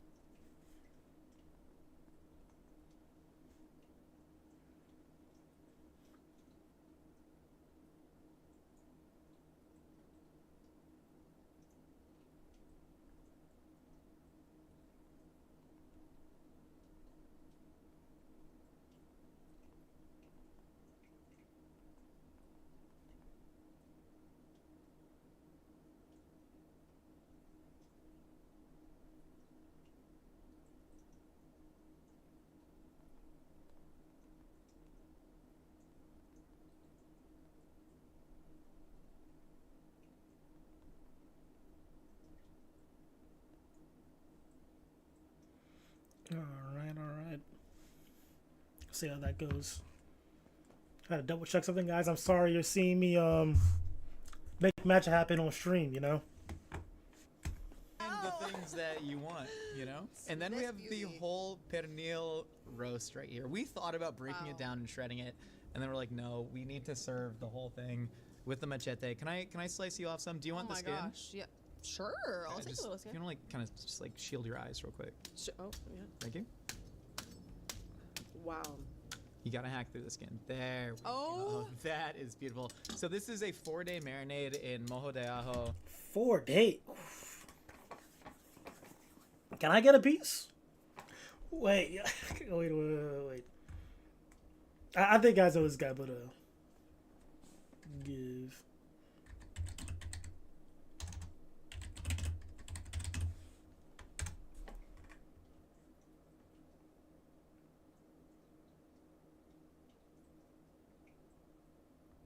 There he Hey is. guys, I don't know if y'all have seen sausage biscuit before, but here's a sausage biscuit.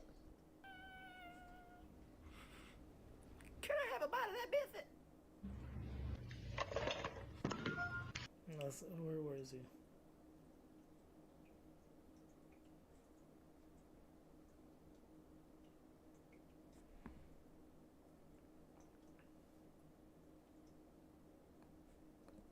What? I didn't even know ketchup had a seasoning. Hey, that looked like pixie stick on that plate. And then and on top of that, you had a container of regular ketchup in the background. Like, why you did that? Motherfucking fried chicken in a blanket. Brother man. There it is. There it is. Look here. I don't know what it was that you smoked last night, but there ain't no doubt in my mind that it was gooder than a mug. But this right here don't make no damn sense. But I tell you what, you find out what it was, and you let me hit it. I just might try me a piece.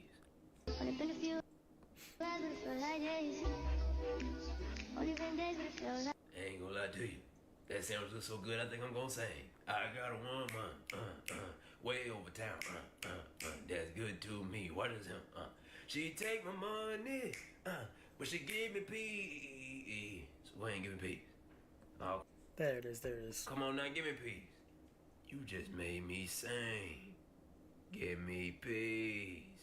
What's the throwback? Not even a throwback, but yeah, just give me a piece, bro. Like that man.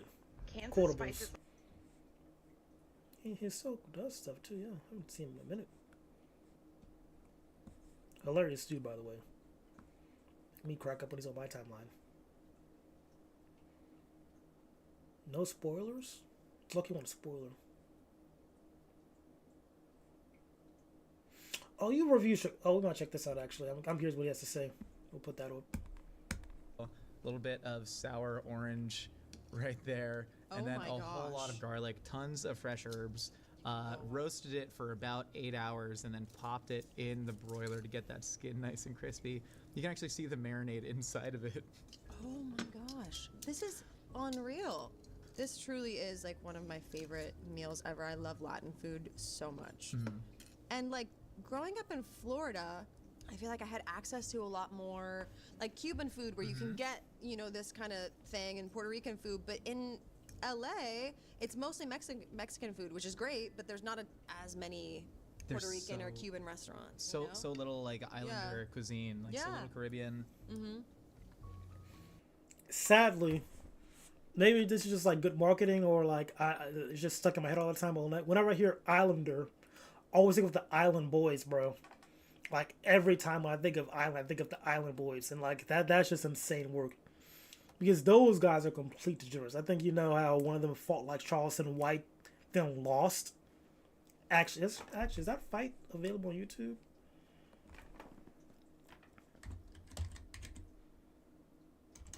If I can spell.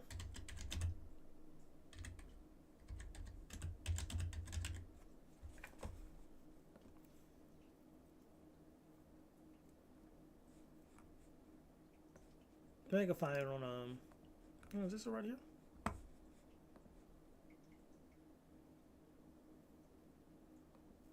You gonna clap it up for him? All right, yeah. See, yeah, that motherfucker. What the fuck is animosity? Bruh, this old man beat this dude. Because how old is Charleston White?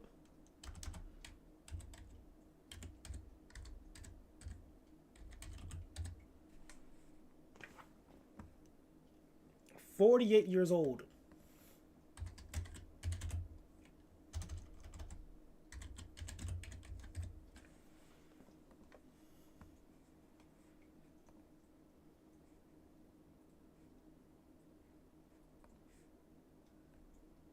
You're 23 years old and you're 23 years old and got pieced up by a 48, almost 50 years old. I'm pretty sure he has like a glass eye too. Like, bruh. You do care. You do. Let's go, Unc. Let's go, Unc. Let's go, Unc. Let's go, Unc. Let's go. Oh, he loaded up. Oh, loading up the haymakers. Cody. Okay, so this one I got pieced up.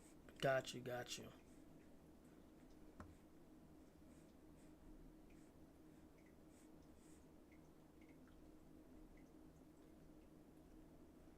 And what's even crazier too is y'all had like you were making out with your brother on OnlyFans. Like, the money can't be that bad. Actually foul. Ooh, wait a second. I got low-key hit up one shorty again. No, one of them doesn't work. There's so many plans. So many.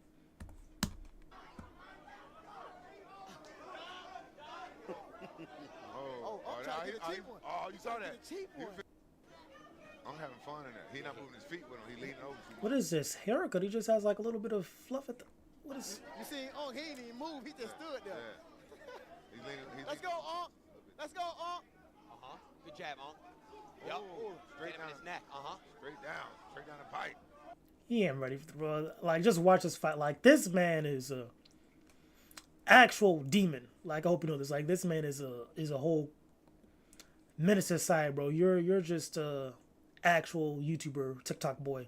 Come on. I'm having fun in it. Oh, Unc's nice with it. Come here. You got, 50 seconds, Unc. 50.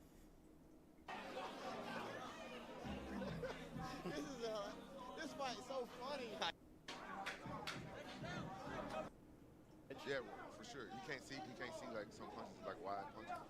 So I don't know. He's not that smart. Like, he should be throwing a lot. Okay. Don't knee him. He about to knee him. Don't knee him. Oh, do not get DQ'd. Take your time, Unc.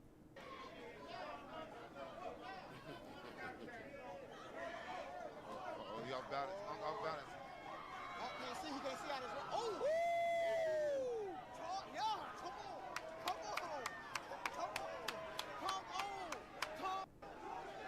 He's with the win. Actually embarrassing. Actually. That's so good. We harmonized our Get a little of this guy, am I right? We harmonized our All right, buddy, you got it. We did. I realized that was incredible. Tostones are truly one of the world's great foods. This is just a whipped garlic sauce right here. Most people don't know about tostones. They know about plantains. Plantains are much more commonly. I love that you pronounce it plantains, by the way. That's like such a unique Islander thing, too. You know? But I call them plantains. I didn't know that was a unique thing. Is he just? I think he's just like a flirt by default, I guess. Because like, bro, what?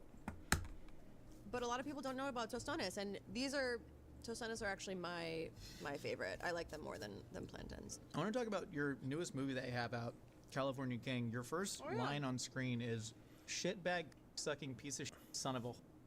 Hey, Meta, this dish is good, but it's not. I don't care about that. I am curious about the pitch of Victorious, though. That sounds interesting. Oh, Victoria, yeah. how much have you enjoyed leaning in to most adult roles when Victorious started? Because you kind of got your start on Zoe 101 and then got to like basically pitch your own show from scratch based off your own life experiences. I did, yeah. One, at that age is like really rad to just have that pitch ready to go. And two, I imagine puts a hell of a lot of pressure on you. When you launched Victorious, what were your like expectations for your life and career at that point? Because you must have had tons of adults telling you that you're going to be world famous, you're going to be making $20 million a movie, and I can't imagine. 17 when the show went into production. I think really, you know, I was balancing like being given this incredible opportunity and being given my own show at that age is like winning the lottery, right? You know, like I grew up watching, you know, Lizzie McGuire and people like Hilary Duff and Amanda Bynes, and now it was like that I was getting given that kind of opportunity, which was mind-blowing and insane. And so how many seasons Victorious get?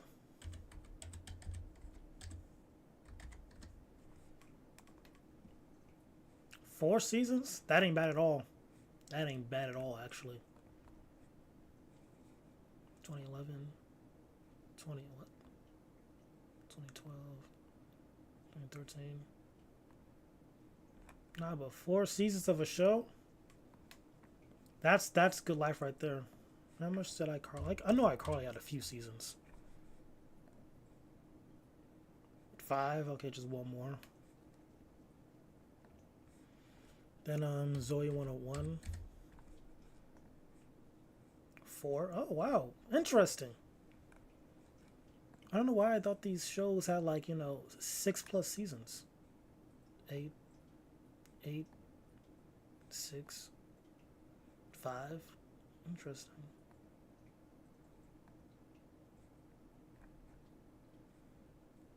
What's Drake and Josh? 4 seasons. 3 seasons? What?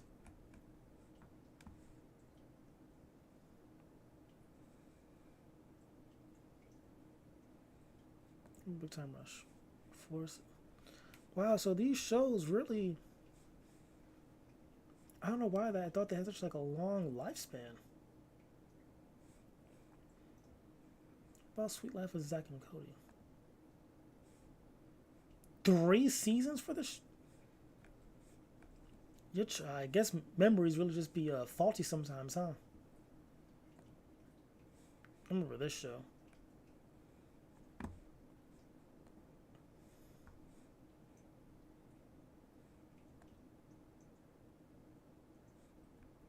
Ravens.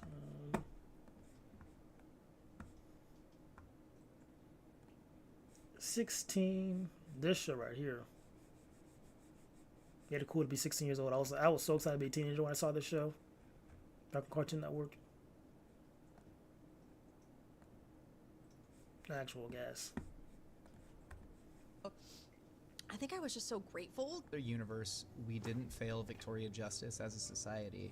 And Oh she my became God, the pop aw. star she deserved to be, and that seems to be That's very sweet. a big prevailing sentiment among fans, that you dealt with so much bullshit at the end of Victorious when you were such a young person. Yeah. And that there's an alternate world in which you are having platinum album after platinum album. It's very sweet. It is very sweet. It's very Does sweet. any part of you yearn for that, or do you think maybe you dodged a bullet in a certain way? Because it seems like you are living such an awesome life. I really am living an awesome. Man, that's a deep question. I don't really care about the answer, to be honest. But like that is kind of deep because you see your co-star Ariana Grande take off with her pop star ideas and whatnot. Like actually is like a famous singer, has platinum albums and whatnot, or songs, and like dang, that could have been you as well, but you just went through so much backlash and like you kind of just like lost that drive. And I think also because we made your first album was still kind of childish, if I remember correct. Like it was still kind of like very kiddie. But when Ariana Grande made like her first song, she made sure it was like very, okay, this is skewed towards more young adults, teenagers like my age, not like made like not kidified for like people in middle school. This is made for like Ariana Grande, when she first popped out, she's making people for like high schoolers, young adults. Victoria Justice, when she made her first song after Victorious, it was made for more middle school. You know what I mean?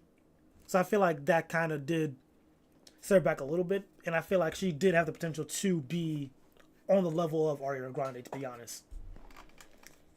It could have been there. Life. I love my life. But yeah, I think this video is nice. I think I'm enough of it that. Date. Bro, we were doing pretty good with the streak right now. I'm not going to hold you. 7, 8. Going to be 9 tomorrow. I mean, look at us. Whole streamers. Gotta close this. I don't care about this. You do care, because I was talking to Tommy. In this video, I'm searching for Chicago's best pizza. Oh, God. Oh. Maybe a few hot dogs, and watch till the end to find out what led up to this. Please just focus on my food. I don't want salmonella. Please just focus on my food. Please. All right. So our first stop on this pizza tour has us at Italian Fiesta Pizzeria. It's a little small hole in the wall on the corner of, what is it, 71st and South Euclid Avenue. That South Euclid is going to sound very familiar to my Cleveland folks here. And it's a little, again, little itty bitty spot, but it's one of the first spots you guys told me I had to come to when I told you I was coming to Chicago looking for pizza. And if you're not already following me on Instagram, make sure you do, because that's where I release all of my polls so you guys can pick personally where I go and wrap my jowls around things. Yes, can I get a individual pepperoni, please? And I'll also do an Italian beef, and then that'll be it. I'm sorry? An Italian beef? All right. A sandwich dipped in the natural juices? Yeah, I'll do that. So I actually just ordered the Italian beef, and I also ordered the individual pepperoni pizza.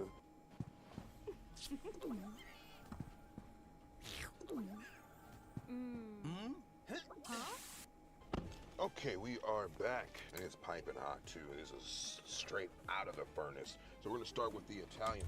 When did you do this? 2 months ago? It was June, April. No, June, May. I'm tweaking. Beef. I can already smell the peppers in this bitch. Ooh, no, they got peppers on the outside. I didn't even want to eat anything in my car for this series of videos, because the place has nowhere to sit inside, so no one ever promised this was going to be pretty food. Got your peppers right there, good bits of beef. I asked for it dipped, so I assume it is dipped in its natural juices, hence the bit of soggy bun we have right here. Ooh, I don't like this. I don't like the way this feels. A moist maker sandwich right here. The feeling of soggy bread. I'm a big texture guy. I'm gonna stop being a bitch and do it. Let's go. Very good. There's some heat to it. You get very big roast beef energy with the meat. It's tender, flavorful, a little bit leaner than I would want my meat sandwich to be. No fat on it, at least with the few bites I've had so far, but I cannot say that it's dry. Even outside of like the moisture from the added au jus, it's tender, juicy meat in the fibers. Then these sweet peppers and the spicy peppers add a perfect kick to it. Bread is just, oh God. The bread is falling apart for obvious reasons. I don't need such a loose booty sandwich. Maybe I should have got the cup of the au jus on the side. A sandwich falling apart to me. It is a turnoff, but I will say, like, having your sandwich, it's so weird. Like, it really just depends. It really just depends, like, the restaurant, too, on the bread. Because, like, me personally, I wasn't, like, a huge fan of dipped, my Italian beef's dipped. But, like, some restaurants, they do it pretty well, like, where, like, the bread is still secure enough, but you still get, like, that texture and the juice of it. It really just depends on the bread, to be honest. It depends on the bread in the restaurant you're at, if you get it dipped or not. That's really it. It's just a defeatist energy. I can't really enjoy it if I can't hold it, right? I could just be a bitch. I know you Chicagoans are about to light my ass up over it. Now, this is a pepperoni pizza. I assume the pepperoni is under the cheese. Typical Chicago style, even though it's a thin crust. Oh my God, it's like paper thin too. I thought this was like the actual crust. This is just like a cardboard barrier. This is the actual crust. It's cracker thin. It's almost kind of smart to kind of cut it so small, the slices. I guess if you were trying to watch your calories, if you were trying to watch your consumption, it's a cute little slice. You see the pepperoni just under the cheese. It's like a little pizza shot. Let's do a little pizza shot, hold on. That sauce. Oh my God, it is such a bright, lively sauce, like herby and a little tart, super savory. There's a little shot of the pepperoni under the cheese. The spiciness of the pepperonis aren't too overwhelming. A thin layer of cheese topped with herbs as well. It's not deep dish, but it'll definitely get you moist. Off to the next stop. Now I'm pulling up to a spot called, was it Rico Beans, Rico Beanies? I'm not sure. I'll find out when I get here. This is another Instagram request, but oddly enough, more so than the pizza, they mentioned a battered beef sandwich with red gravy. I've never in my portly life had a red gravy. So we're gonna see what this is all about.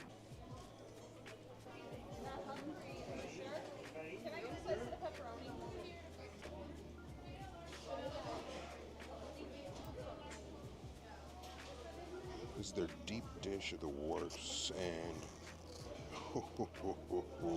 now I'm not going with like the little mini pizzas. Some of you are gonna say, oh, you're not getting the real experience if you don't get a full slice. That's bullshit. I'm not gonna play that game with y'all. And again, I also got that breaded sandwich. We're gonna wait for that. This bitch is heavy. This is about as heavy as a full-size regular pizza with sausage, pepperoni, onions, and peppers. Oh, baby. Dense crust, thick sauce, toppings, piled. Bro, I'm getting hungry looking at this. The impressive thing is that it supports its own weight. Most of the places you go, you're gonna get a piece of pizza loaded to the works, and it's gonna buckle under the stress. It's a bitch slice, usually, but this, structurally sound. You can build a skyscraper on this bitch. But without further ado, let's see what we got here. It's like you're biting into a fucking cookie. It's so thick, the crust, that is. It's, again, just dense, but not too hard. You can really sink your teeth into it. The cheese, it's gooey. The pepperoni and sausage, supremely flavorful. And even the veggies seem fresh. They're crisp. They're not droopy, despite the probably 30 minutes it takes to bake this. So they got to be using fresh ingredients. Crispy bottom really adds to the experience. Son of a bitch.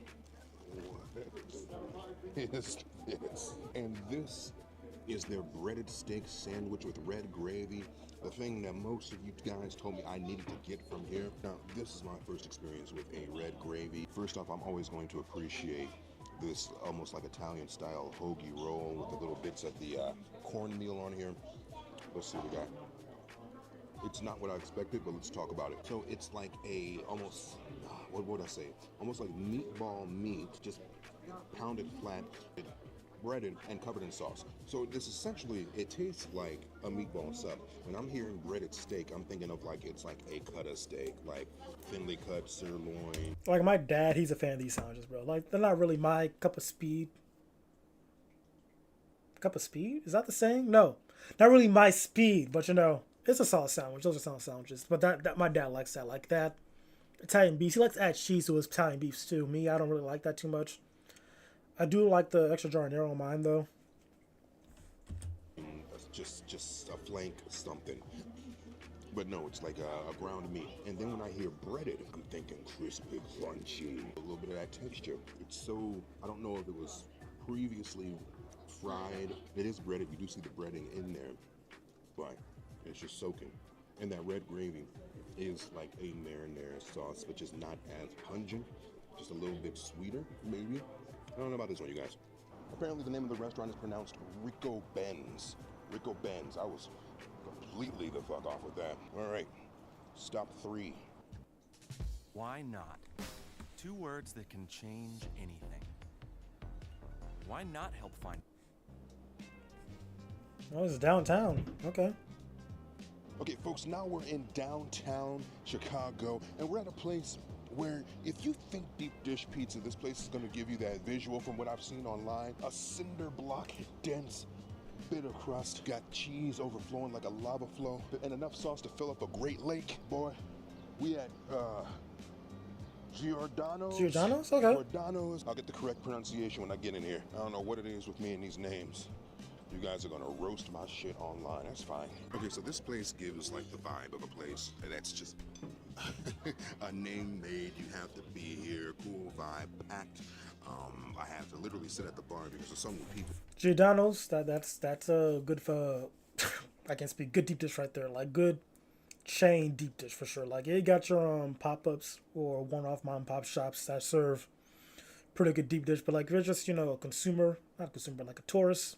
Want to get someone place that you know is reliable, like a McDonald's or whatnot, a burger shop. Giordano's is a solid recommendation for deep dish.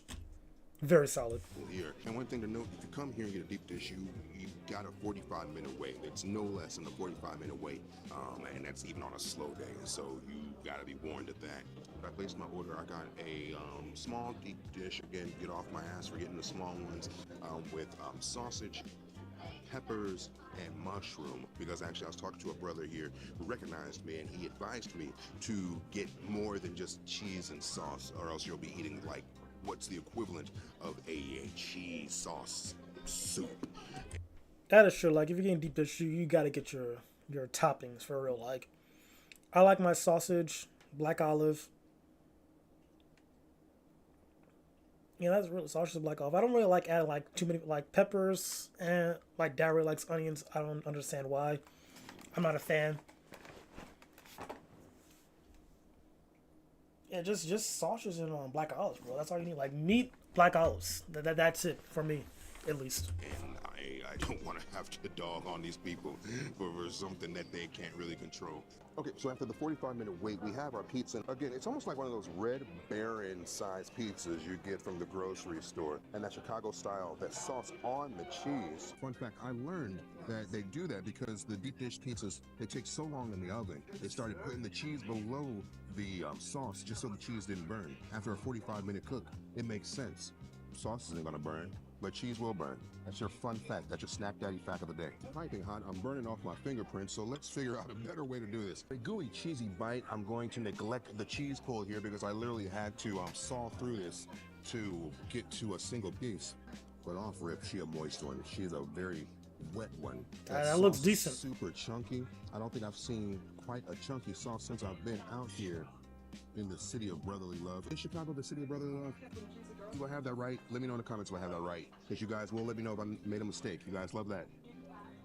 That is honestly one of the most flavorful sauces I've had almost on any pizza. It's super bright. It's herby. I taste almost, God, what is that called? Fennel?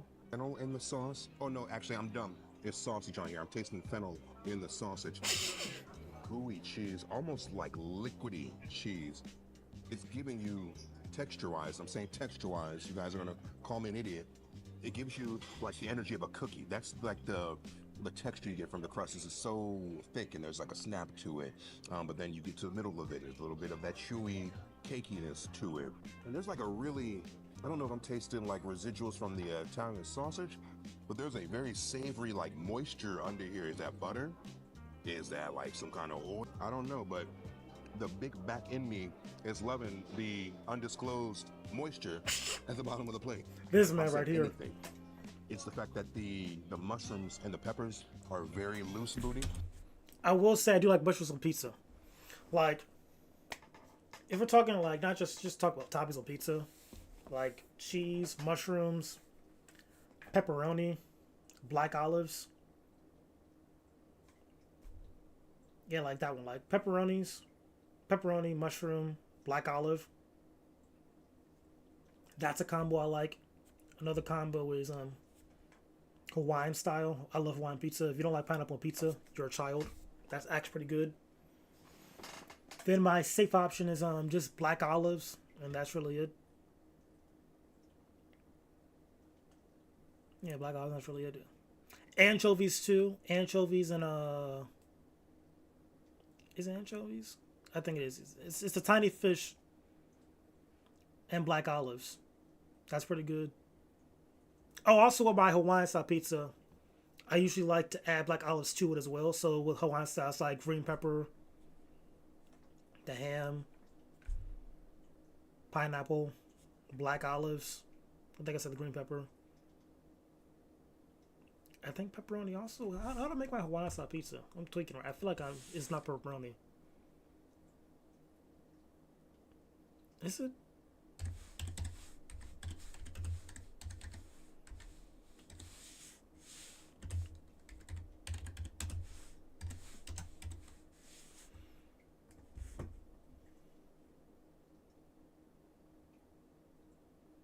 Pineapple, bacon, mozzarella, cheese.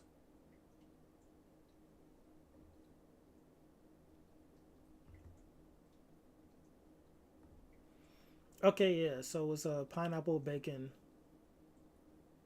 then the different cheeses and the green peppers. Then I also add black olives to that too. And that is an amazing combo for sure. And then provolone, mozzarella, yes, do that too. Add the cheese on top. Gas. But yeah, you can also do pineapple and pineapple, black olive. That's a pretty good combo. The point is, like, pineapple black, as you can see, I'm a fan of pineapple black olives, bro. Those are pretty good on pizza. Like, they're very soft. And I guess that's a byproduct of cooking them for 45 minutes, essentially stewing them for 45 minutes. You have no choice but to be a very loose, runny vegetable at that. But all in all, I can get G with this. I think you could too. All right, off to the next spot. So my little thick necks, I hear this is the grandpappy of all deep dish pizza, the alpha, and also the omega of the whole thick crust bounty we have here. Now me, I'm not impressed by titles. I don't care how long you've been in the game. I'm dying out here. But is the food good? Folks, we're going to Pizzeria Uno. We have a serious case of overspenditis. Overspend what? Overspenditis. Spending on things that... You going pizza? Yeah, so actually I was gonna do an order of your buffalo wings, and then I was gonna do a medium sausage, please. A buffalo wing from Pizzeria Uno. Smells great, looks crispy, looks like it's gonna do everything it's supposed to do. Let's see what we got. Perfectly tender with a crispy outside, tangy sauce, spicy. I love that it maintains its crispiness despite being doused in sauce. It doesn't just start to, you know, give weak bitch energy when you dip it. And then this ranch, I assume. That's some pretty good ranch too. I don't know if it's house made. I will say, like I am now a blue cheese fan as well. Like, I used to be a heavy ranch fan all the time about barbecue wings. Or just wings in general. Like, I was heavy on ranch. But then I tried blue cheese one day. I was high also. Like, I was super fried. I got Wingstop. And I was like, okay, let me just get this blue cheese, barbecue wings, and whatnot. And it was peak. Like, blue cheese is pretty darn good, bro. It's pretty good. It's pretty good. At all. Could be just fucking hidden value, but does the job right. Appreciate you. Oh, that looks schmexy. Jesus. Boy, this looks like a back beginning event. You're supposed to do it with fork and knife. I am not used to utensils with my pizza, but when in Rome. Yeah, sometimes with deep dish, bro, you gotta use a fork and knife. You gotta do it, bro. You Roman shit. Oh god. Oh god. Look at that. Looks like a kinky party. Let's see what we got here. That crust is getting like, I don't know, like bakery cake for some reason. Sausage is spiced. It's a super tomatoey sauce. I know I sound like an idiot saying that, but almost as if they just crushed their tomatoes, a little bit of spice, and that's all it is. It's really good. It's so fresh. Holy shit.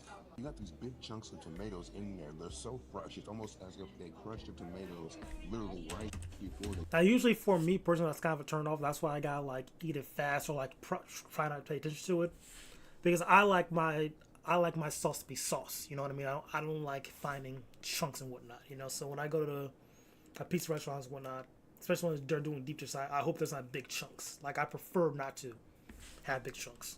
They put it on the pizza. This might be the best quality pizza sauce I've ever had on a pie. Are we doing dessert? Holy shit. Now look at that. That's lust. That is passion. That is lust. That is 50 shades of pie. It's like you better quit playing. You better do your big thing, baby. I guess if you're the home of this type of food, you better do it right, right? And this is a big, massive honking thing. I should have listened to her, because there's no way I'm finishing this. I'm gonna have to see if I can find someone a little less fortunate to see if they could use this. So actually, I just realized that I'm right down the street from another spot that you guys wanted me to try. It's not quite pizza related, but I think it's gonna make for some good, good fiddles, if you will. We're gonna go to Portillo's. Hey, Portillo's. Oh my God. How are you? How are you? I'm so sorry. No. No, I'm nobody. I promise you. Just. What's your name? No, you're fine. You're fine. It's all good. I appreciate you. Thank you. And that happens sometimes. It's fine. I love you guys. If it's going to Portillo's, I think for sure just get the Chicago style hot dog and the cake shake. Now, me personally, I would say get the burger too, but like that's probably too much for them. But yeah, the Chicago style hot dog, cake shake, and I think it'll be golden. So I think we should start out with the Chicago dog. What'd I say? Right. I had someone's dog in like a Chicago airport during a layover, and you guys said that doesn't fucking count, you thick neck bastard. Whenever I see little white blisters on a hot dog, I don't know, I just think the worst. Like blisters on meat tube. Never a good time, but let's see what we got right here. I appreciate it, right? But There's just so much fucking going on. Crispy, fresh veg. The bun is soft, but it's messy. But the best foods are not usually the most cleanly, right? I'm gonna stop being a hoe. It's good. I dig it. And also, you got the Italian beef with sweet and hot peppers. There's no fucking flavor on it. You got spice from the hot peppers. I don't even taste the sweet from the sweet peppers. It's not horrible. It's just not a flavorful sandwich. I could thoroughly take it or leave it. On to the next one. So Bartoli's is another one of those cult classic Chicago deep dish spots that everyone seems to rant and I'm not too mad about his ranking on the Italian beef at the Portillo's. That's like a whatever. Like I'll prefer to have a higher rating, but like that one didn't look too good, to be honest. I look kind of like a mid Italian beef. I've seen better at different Portillos, so I'm not sure what you are. Like some Portillos might miss. But as long as Chicago hot dog did decent, I'm happy about that, because that is one of my go-tos for sure. Portillo's, bro. I love a good Chicago style, bro. Like I think I said for like the what was it, like my last meal, I want like a chili cheese dog, Chicago style dog as well, bro. Like I like to be good hot dogs, bro. I'm sorry. rave about. I want parts of that. I am, yeah. You do you? Oh, I appreciate it. A slice of deep dish pepperoni and deep dish sausage. Actually, I got them reversed. This is the pepperoni. This is the sausage. And the great thing about this place off rip that already has my loins tingling is that you can get pizza by the slice. Like they have it just ready to go. You don't have to wait 45 minutes. Pizza by the slice is good, but at the same time, like the quality of it might go down because you're just sitting out all day. You know what I mean? So that's like the one turn off with pizza by the slice. You know, or for me at least. Like I know this one place I go to called Simply Slice. That's like the best by the slice place ever. It doesn't serve deep dish. It just serves by the slice. But that place is gas, bro. Like has like literally good pizza, good price, good. It's just that is good pizza right there. Minutes for a slice of pizza, and also just the fact that they have slices. Like the other places I went, I had to order a whole pizza. I don't always want an entire pizza doing what I do, so it's very convenient that I can literally get individual slices and they are ready and like piping hot ready. And I'm digging the little underbutt right here, the little bits of darkness there. You don't want a completely just tan pizza. You want to be like kind of taste the oven, in my opinion. You know, that's what I like about it. This sauce tastes the most like actual pizza sauce. Pizza Uno was a like very fresh sauce. Like it felt like they just basically crushed up some tomatoes and put it in there, which is fine. I appreciate that, but it didn't quite taste like a pizza sauce. This tastes like a pizza sauce. You taste the aromatic herbs, you taste the spices too, and then you do have that tomatoey, savory kick. A very thick layer of cheese that's not exactly gooey. It's very just savory itself. Its crust is audibly crispy. Hold on. That's an insane ad placement, bro. Actually insane ad placement. Now wait a second. I haven't checked chats in a minute. Okay, we'll get over here. What the? I always lagging behind on this side, but we're good. I'll also get over here. Alright, likes. Alright. 2 viewers. We'll take that. We'll take that any day. Yes, sir. Just needs people to start following that. That's, you cannot call in and join on you. Okay, yeah, that makes sense. Make a break. Let's take a quick peek of this. I'm curious.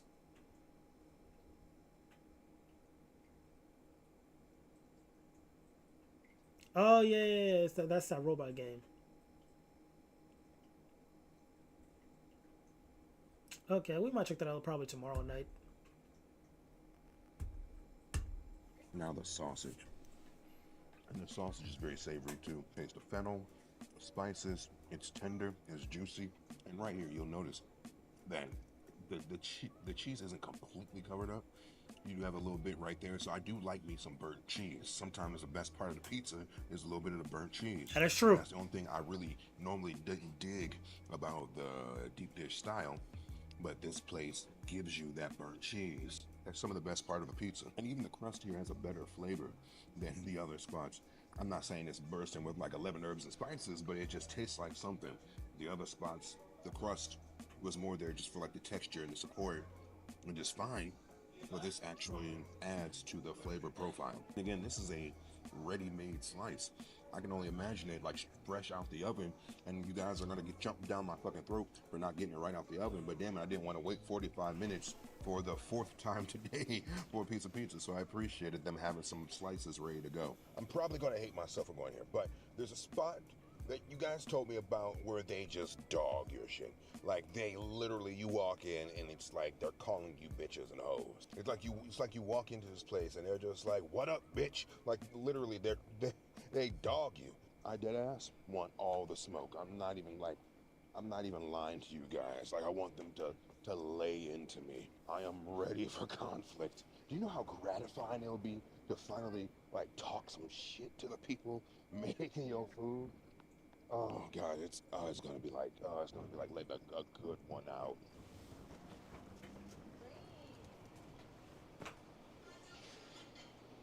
Don't film me, motherfucker. I don't know. Excuse me?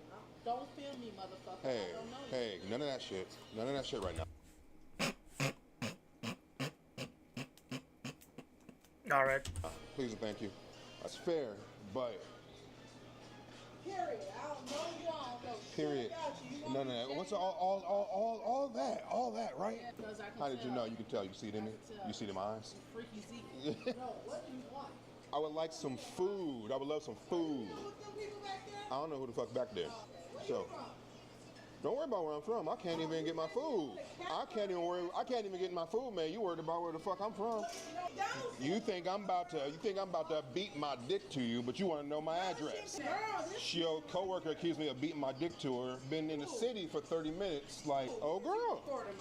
Like, none of that. Who the fuck Dill is? I don't know who the fuck Dill is. I ain't gotta lie to you. I've been in the city. That Chicago shit though, don't you? First time in the city. 30 minutes in the city. I got you. What's your name? Yeah. Reagan. Reagan. I'm tired of selling pussy, okay? I need What? to make it in Well, this okay. Well, I'm just saying. I just want whatever you guys want me to have. She says, that's so crazy. Yes, I see this motherfucker out there. Want a dog and a fry? Yeah, let's do that. And what else are y'all like known for? What else can y'all do right? Well, we're at the Wiener Circle, motherfucker. It's not Okay, falafel. it's not falafel. So only hot dogs. Only wieners. Yes.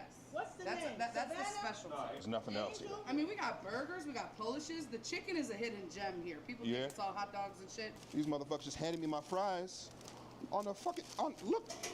This is what the fuck they handed me. No plate. This shit's straight out the oil. 3rd degree burn. Regan and Tommy are still fucking yelling at me and shit. Get my shit together. I ain't an asshole. You would be an asshole before I'm an asshole, motherfucker. Tony. What's up, sir? I'm gonna move down the street, Tony. What you do? You do care. You do care. You do care because I was talking to Tommy. Move over here. Chill. Tony is my name. Don't touch me unless it's the right way, because I'll come back for you. What time you get off? Dog, look at that. Record that, motherfucker. I mean, it's shit's burnt. Hold up. That shit You see that black ass tip? dick. You see that black ass tip? Reagan, what's your name? Reagan. Please just focus on my food. I don't want salmonella. Please just focus on my food. I ain't gonna keep you here. You don't got to stay. It's all right. I mean, I ain't gonna come back for it, but I might finish a couple more bites of it. That's the best hot dog you gonna have. The best hot dog I have is attached to me. Madam, you're serving me overcooked food. No, it is not overcooked. God, yeah. Oh, God, no. You don't know Oh, good food because you live oh, there in Cleveland. the sodium on these fries. Holy shit. The blood pressure. The blood pressure. He's trolling. You can, motherfucker. You got high blood pressure. Just say that. Do you see all this salt on this fry? Look at all this salt on this fry. Oh, I mean, show them all the salt on your balls, motherfucker. They see that weekly. They better not what on your No. OnlyFans? My many fans too, my ex account, all that. Look up Black Ice, you'll see another side of me. I don't need them remade or anything because they're not gonna be any better, but I'm just letting you know. Dig at the bottom. Dig at the ones at the bottom. I gotta do a scavenger search for some good fries. Look for the good fries. There's some people. I might. Okay, I need a cheeseburger. What else? And more fresh cut fries. You don't want the fries. Ooh, you don't want these fries. What? Well, I mean, if you don't, not with Tony and Regan down there making the fries. They a little too salty. A little too salty. And it's the chicken. Oh, it's a sandwich. You didn't tell me it was a sandwich. You just said the chicken. I'm expecting like a thigh meat or some breasts. Oh, bro, this is great banter. Something. And you just hand me They fucking hand me a chicken patty. Don't put any bullshit on my card. I bought a subpar chicken sandwich. So this is their chicken sandwich, a grilled filet with some kind of crispy onions on here. It's like a double boobie right here. Let's see what we got right here. Riley, this is a little dry. Oh my God. I mean, you can look at the lack of moisture. It's you beautiful. see. Eat that shit. I I thought you just eat food. Since when are you a critic, motherfucker? Nick, that's literally in my description. I am literally a food critic. The onions are nice. It's dry like that dick. I need it spicy. My dick is far from dry. I wet that boy this morning. It is legitimately a little dry. It's nice with the onion. The bun is charred really crispy. You got caramelized onions, but damn it, there's no moisture in the actual food. I'm telling the truth. She over here eavesdropping. You know your friend served me a dry ass burger. I mean, you know your friend. I have no idea. That's why they give you all these peppers. They give you these moist peppers to make up for it. You should be using thighs and not breasts. That'll be more moist. You know what I mean? Listen, I just make the shit, okay? I'm not in the religion. I'm just saying that. No, that was a good video right there. That was pretty solid.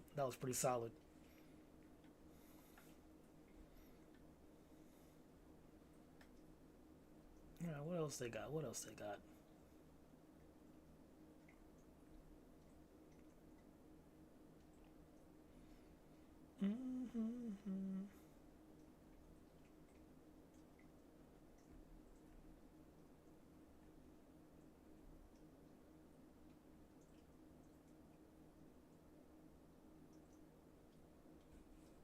Kush. Isn't Kush weed? Or am I tweaking?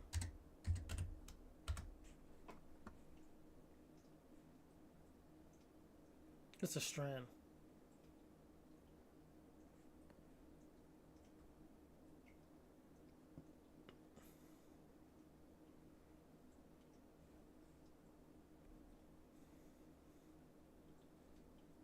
Bro, what?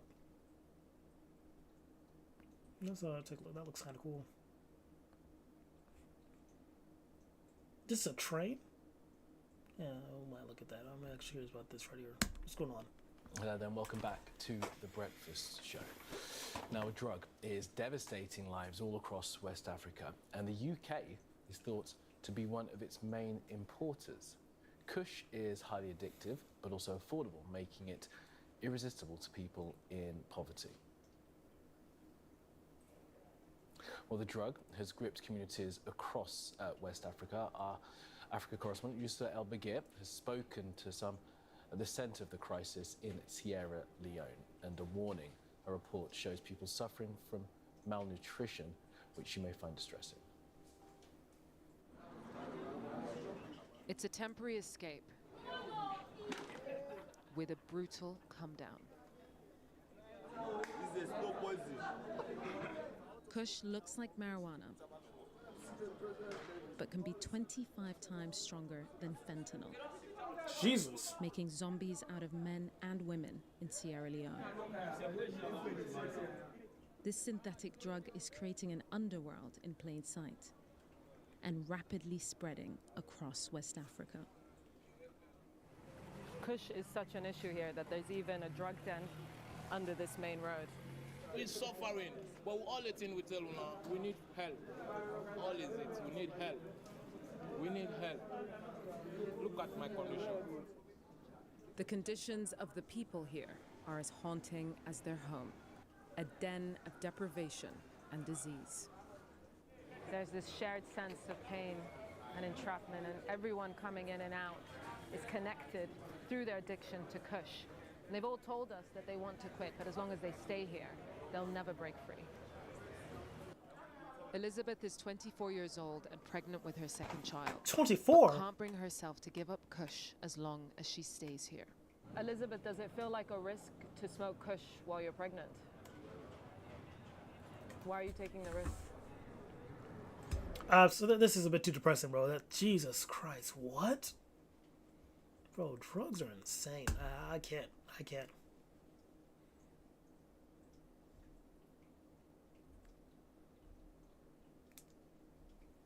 All right, anything else? What did I miss? Actual banger of a song. All right, let's check out.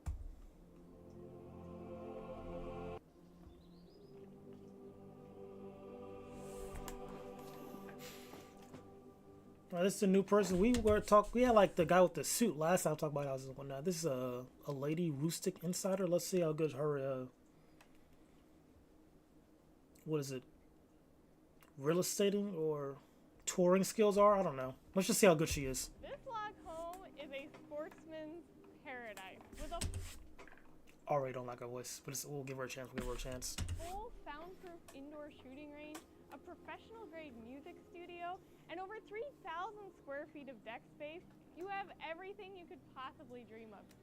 In this video, I'm going to tell you more about why it took them over 5 years to design and build this home and what makes it such an impressive architectural achievement as well. It does look pretty dope though. I like like this stuff right here, like just the wood logs and just like the scope of it. That's pretty nice. Like I do like that. It really gives that, okay, this is a log cabin, but more. You know what I mean? Owner envisioned bringing the grandeur of the Rockies here to the Catskills, and he wanted something dramatic. And dare I say, mission accomplished. Like, I don't want to be mean, bro. Like, she's doing a decent job, but it's just like her presence. Like, dare I say, it's giving fantastic. The wood, the architecture is just, it's a bit nasally. I think that's probably her voice, is very nasally and screechy. She needs to lock in a little bit. They chose rugged, unpeeled logs. What was this? What was that voice change? Like, this sounds kind of decent. I guess maybe it's just the sound. Combined it with stone typical of the Hudson Valley to give it a unique aesthetic that makes you feel transported to an older time period. Like that right there, I was just about to say, like, if she just dropped her voice down like a half octave, be decent. She did that right there. I guess just maybe the microphone, like her recording live or something. I don't know, bro. I don't know, but yeah, like now it's fixed for sure. That sounds like a lot better. You don't get a real sense for the sheer scale of this home until you actually step inside. The ceilings here in the great room are 32 feet tall, but it's the materials they sourced to construct it that make it surreal. Ooh. Finding these stones proved to be quite a challenge. Not only were you see, like, it's a voice. What is going on? Were they looking for stones big enough, but they also had to find stones that more or less matched in terms. Maybe that's because she's like projecting her voice because of the camera and whatnot. She doesn't know how to like project a voice without, sounding screechy. Maybe that's it. Of height, width, and diameter. But the homeowner is really persistent, and eventually they located these in Pennsylvania and then brought them all the way out here to Millbrook. And imagine for a second, how do you think that you would actually get stones of this size into this home? So they used 60-ton cranes to get all of the rest of the stone into the house, but those cranes weren't big enough for these. So they had to get a third 100-ton crane just to set these fireplace stones. Off to the side of the great room are doors that lead to the deck, and the exterior is equally impressive. That's a nice deck right there. That's actually fantastic. Look at that. Good height too. Feels like a lake view here will be perfect. So the fireplace out here is the same one that you saw in the great room, and there's actually a pretty funny story behind the chimney here. So when it was initially completed, the homeowner thought that it looked good, but he had higher expectations. So he asked them to add another 30 tons of stone to the top of it. You also notice that it has a curved design, and this was on purpose. When the architect first saw the property, he saw a knoll on the property and wanted to position the house around that knoll. But that design proved to be incredibly challenging to build, with over 140 angles coming together. Another challenging aspect was erecting the shell itself. So they had to cut all of these logs and then fit them together, but they couldn't do that here in Millbrook, New York. They actually constructed the shell of this house in Colorado, deconstructed it, put them all on about 15 semi-trucks, and then shipped them out here to Millbrook, New York, and then reconstructed the cabin. Constructing it the first time took about 10 months, and then they were able to reconstruct it in about 5 weeks here in Millbrook, New York. But the total build process, once that shell was erected here, took about another 2 years. You'll see that they also extended the roof to be able to cover and protect these logs from the sun and the rain. And speaking of the roof, that might look like cedar shakes, but it's actually cement tile that's fireproof. The more you know.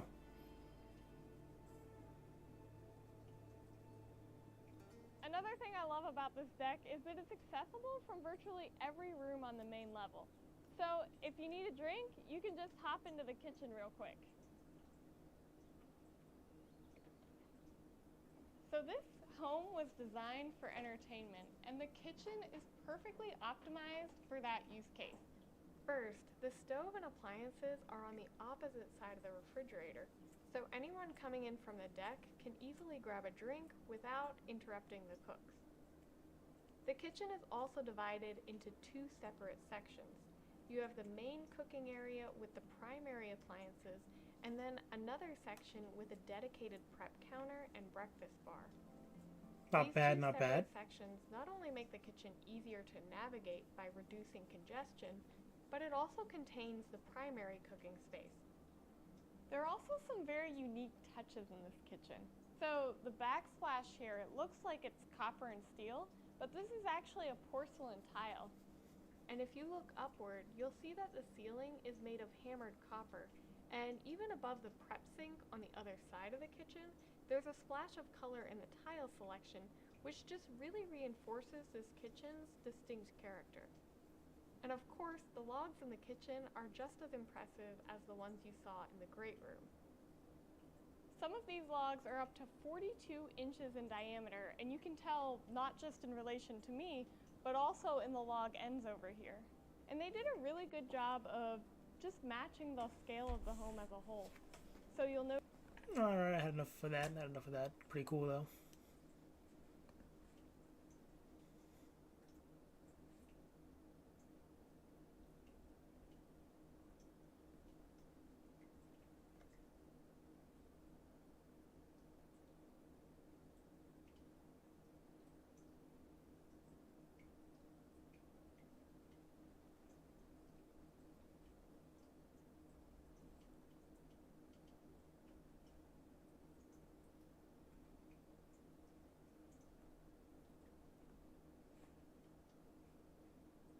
Pure joy.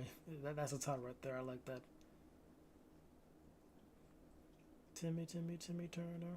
He was wishing for a burner to kill everybody walking. Imagine the world is represented by these bubbles. If we resize them according to the population size, we get this picture. Wow.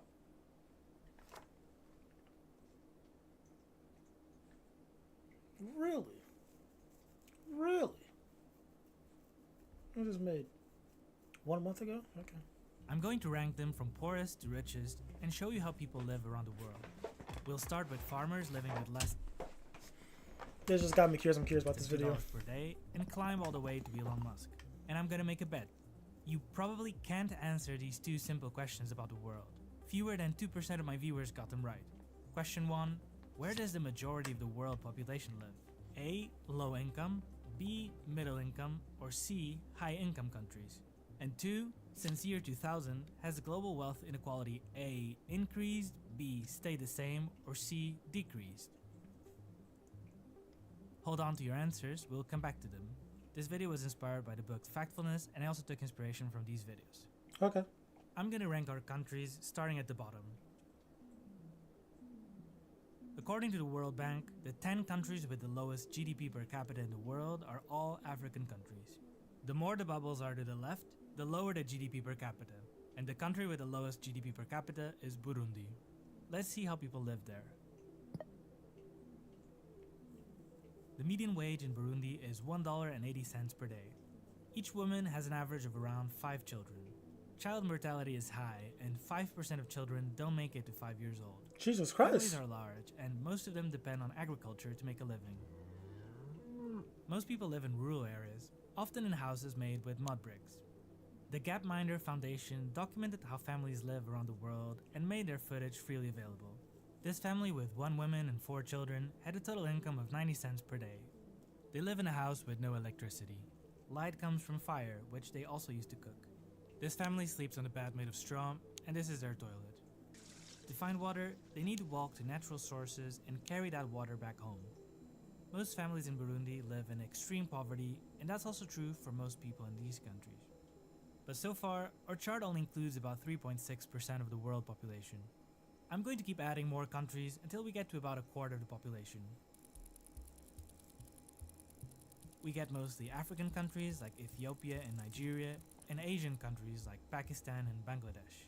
I'm going to pick Bangladesh and see how people live there. The median income in Bangladesh is $4.78 per day. Each woman has an average of 2.3 children. This family has 5 people, and they live in a house with a metal roof. They have beds, they have access to a pipe well, which is how most people get their water in Bangladesh. They have a toilet and a place to wash their hands. They also have basic phones. Their house has electricity, like more than 99% of households in Bangladesh. This might not sound like a big deal, but in Portugal, a high-income country in the country where I'm from, if we go back to 1970, only 64% of the population had access to electricity. Some people think that countries like Bangladesh will always stay poor, but the reality is that Bangladesh, in some aspects, is already more developed than the Portugal my parents grew up in. If we go back to our bubbles and add colors based on the income level according to the World Bank, we see that even though we're at the bottom 23% of the population, most countries in this chart are not considered low income. Bangladesh is considered medium income, or lower middle income to be precise. Most of the world population lives in middle income countries, a question that only 27% of my audience got right. I also got it wrong. In 2000, 29% of people lived in extreme poverty. Nowadays, that percentage has fallen to less than a third. In a single generation, billions transitioned out of poverty. And while that was happening, another quiet transformation took place. Millions of people transitioned out of their poor problem-solving skills with Brilliant, the sponsor of this video. Brilliant... Fuck off, bro. ...is a platform... Like, get your bag, but Jesus. We now see... Is this the audacity of like such a cool transition too? I'm like, bro, ain't no way. Like, that just... I can't. India and other countries across Asia, Africa, and Latin America. Let's see how people live in Indonesia.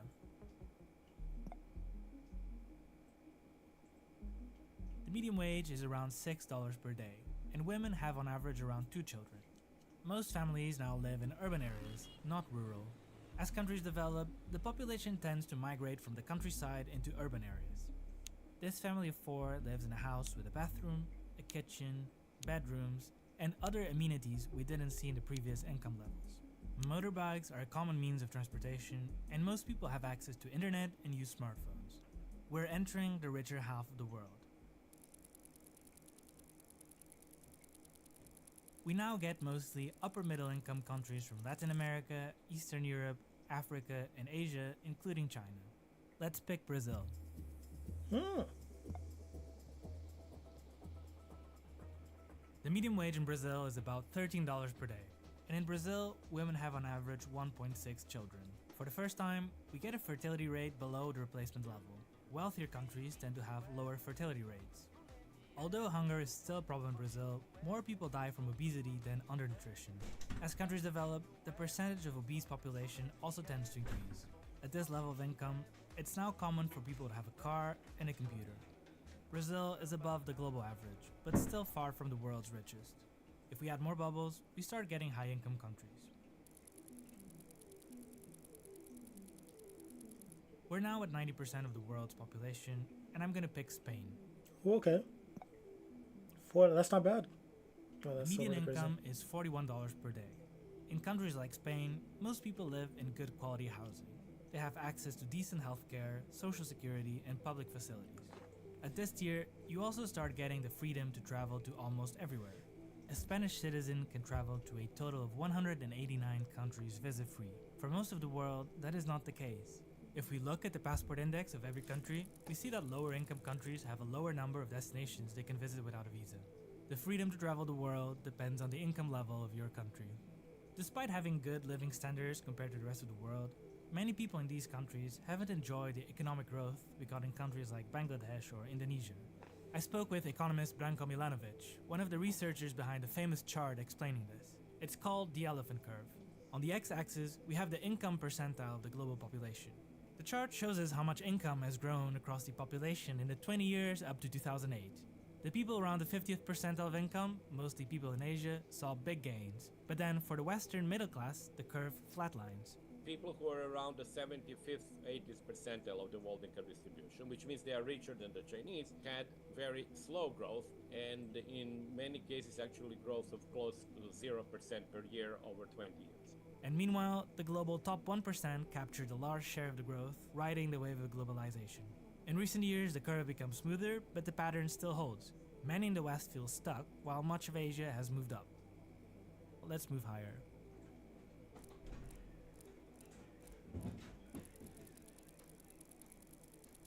In the final 10% of the world's population, we find the wealthiest countries such as the US.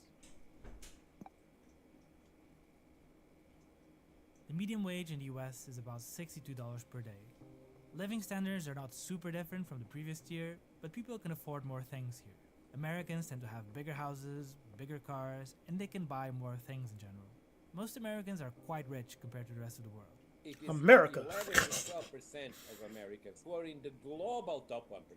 And I think many of them don't realize that. But this doesn't mean every American is rich. That is So true. far, we've only been looking at country averages. Me being one of them. But A broke boy. inside each of these bubbles, there are both rich people and poor people. We need to look at the inequality within countries. The bubbles now show how much income the top 10% earn in each country. In the US, the top 10% get 47% of the income. The country with the highest income inequality is South Africa, where the top 10% get 65% of the income. And we're talking about income, which tells you how much money someone earns. But we should also look at the wealth, the accumulated worth of everything you own. It includes your savings, but also your house, your car, and your investments, making it arguably a better indicator of inequality. If we switch the chart from income to wealth inequality, the gap becomes even bigger. South Africa also has the highest wealth inequality, with the top 10% holding almost 86% of the total wealth. On the other end, in the Netherlands, they own 45%. Wealth inequality within countries has generally increased in the last decades.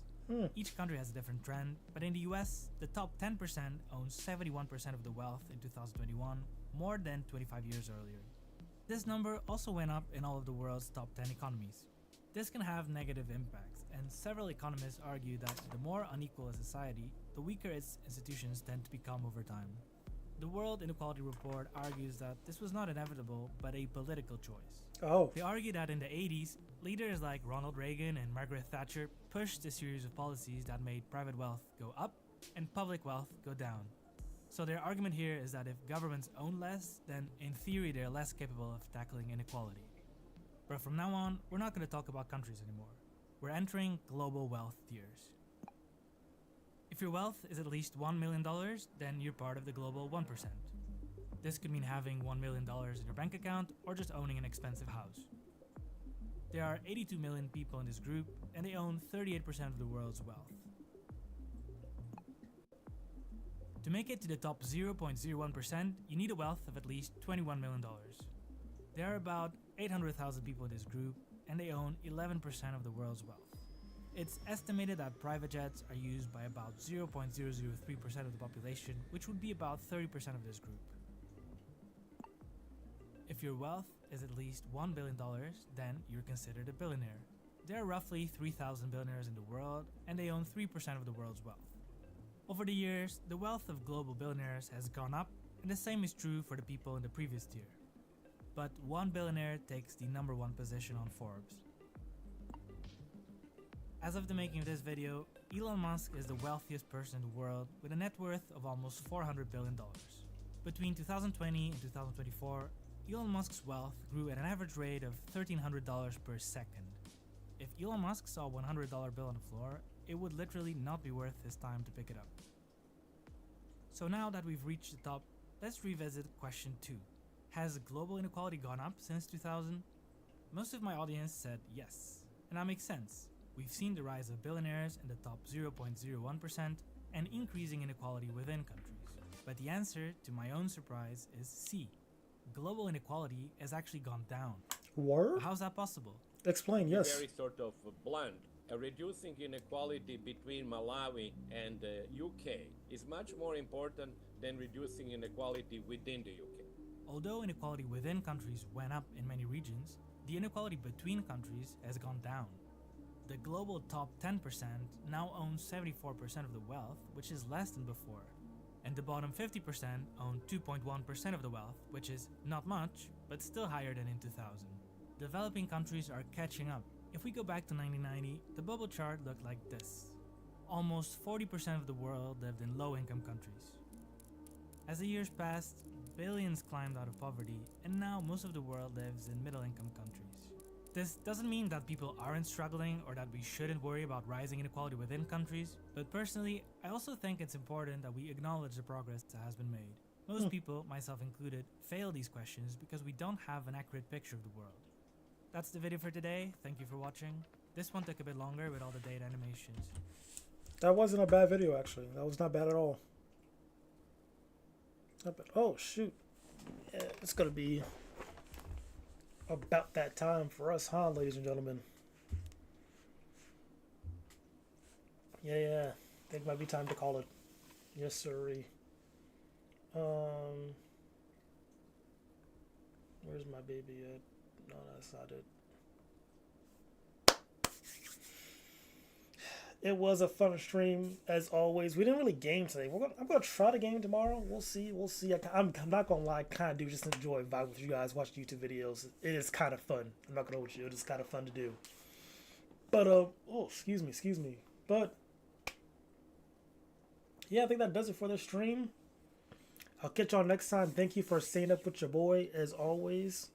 Glad we got a little bit of extra time now because I started a bit earlier, like around like 10, I think. Like 10:30, I think. I don't know. The point is I started a little bit earlier. We're here now. But yeah, thank you again for tuning in and stopping by. It's always fun hanging out with you guys and whatnot. I'm going to catch some sleep. I'll catch y'all tomorrow night.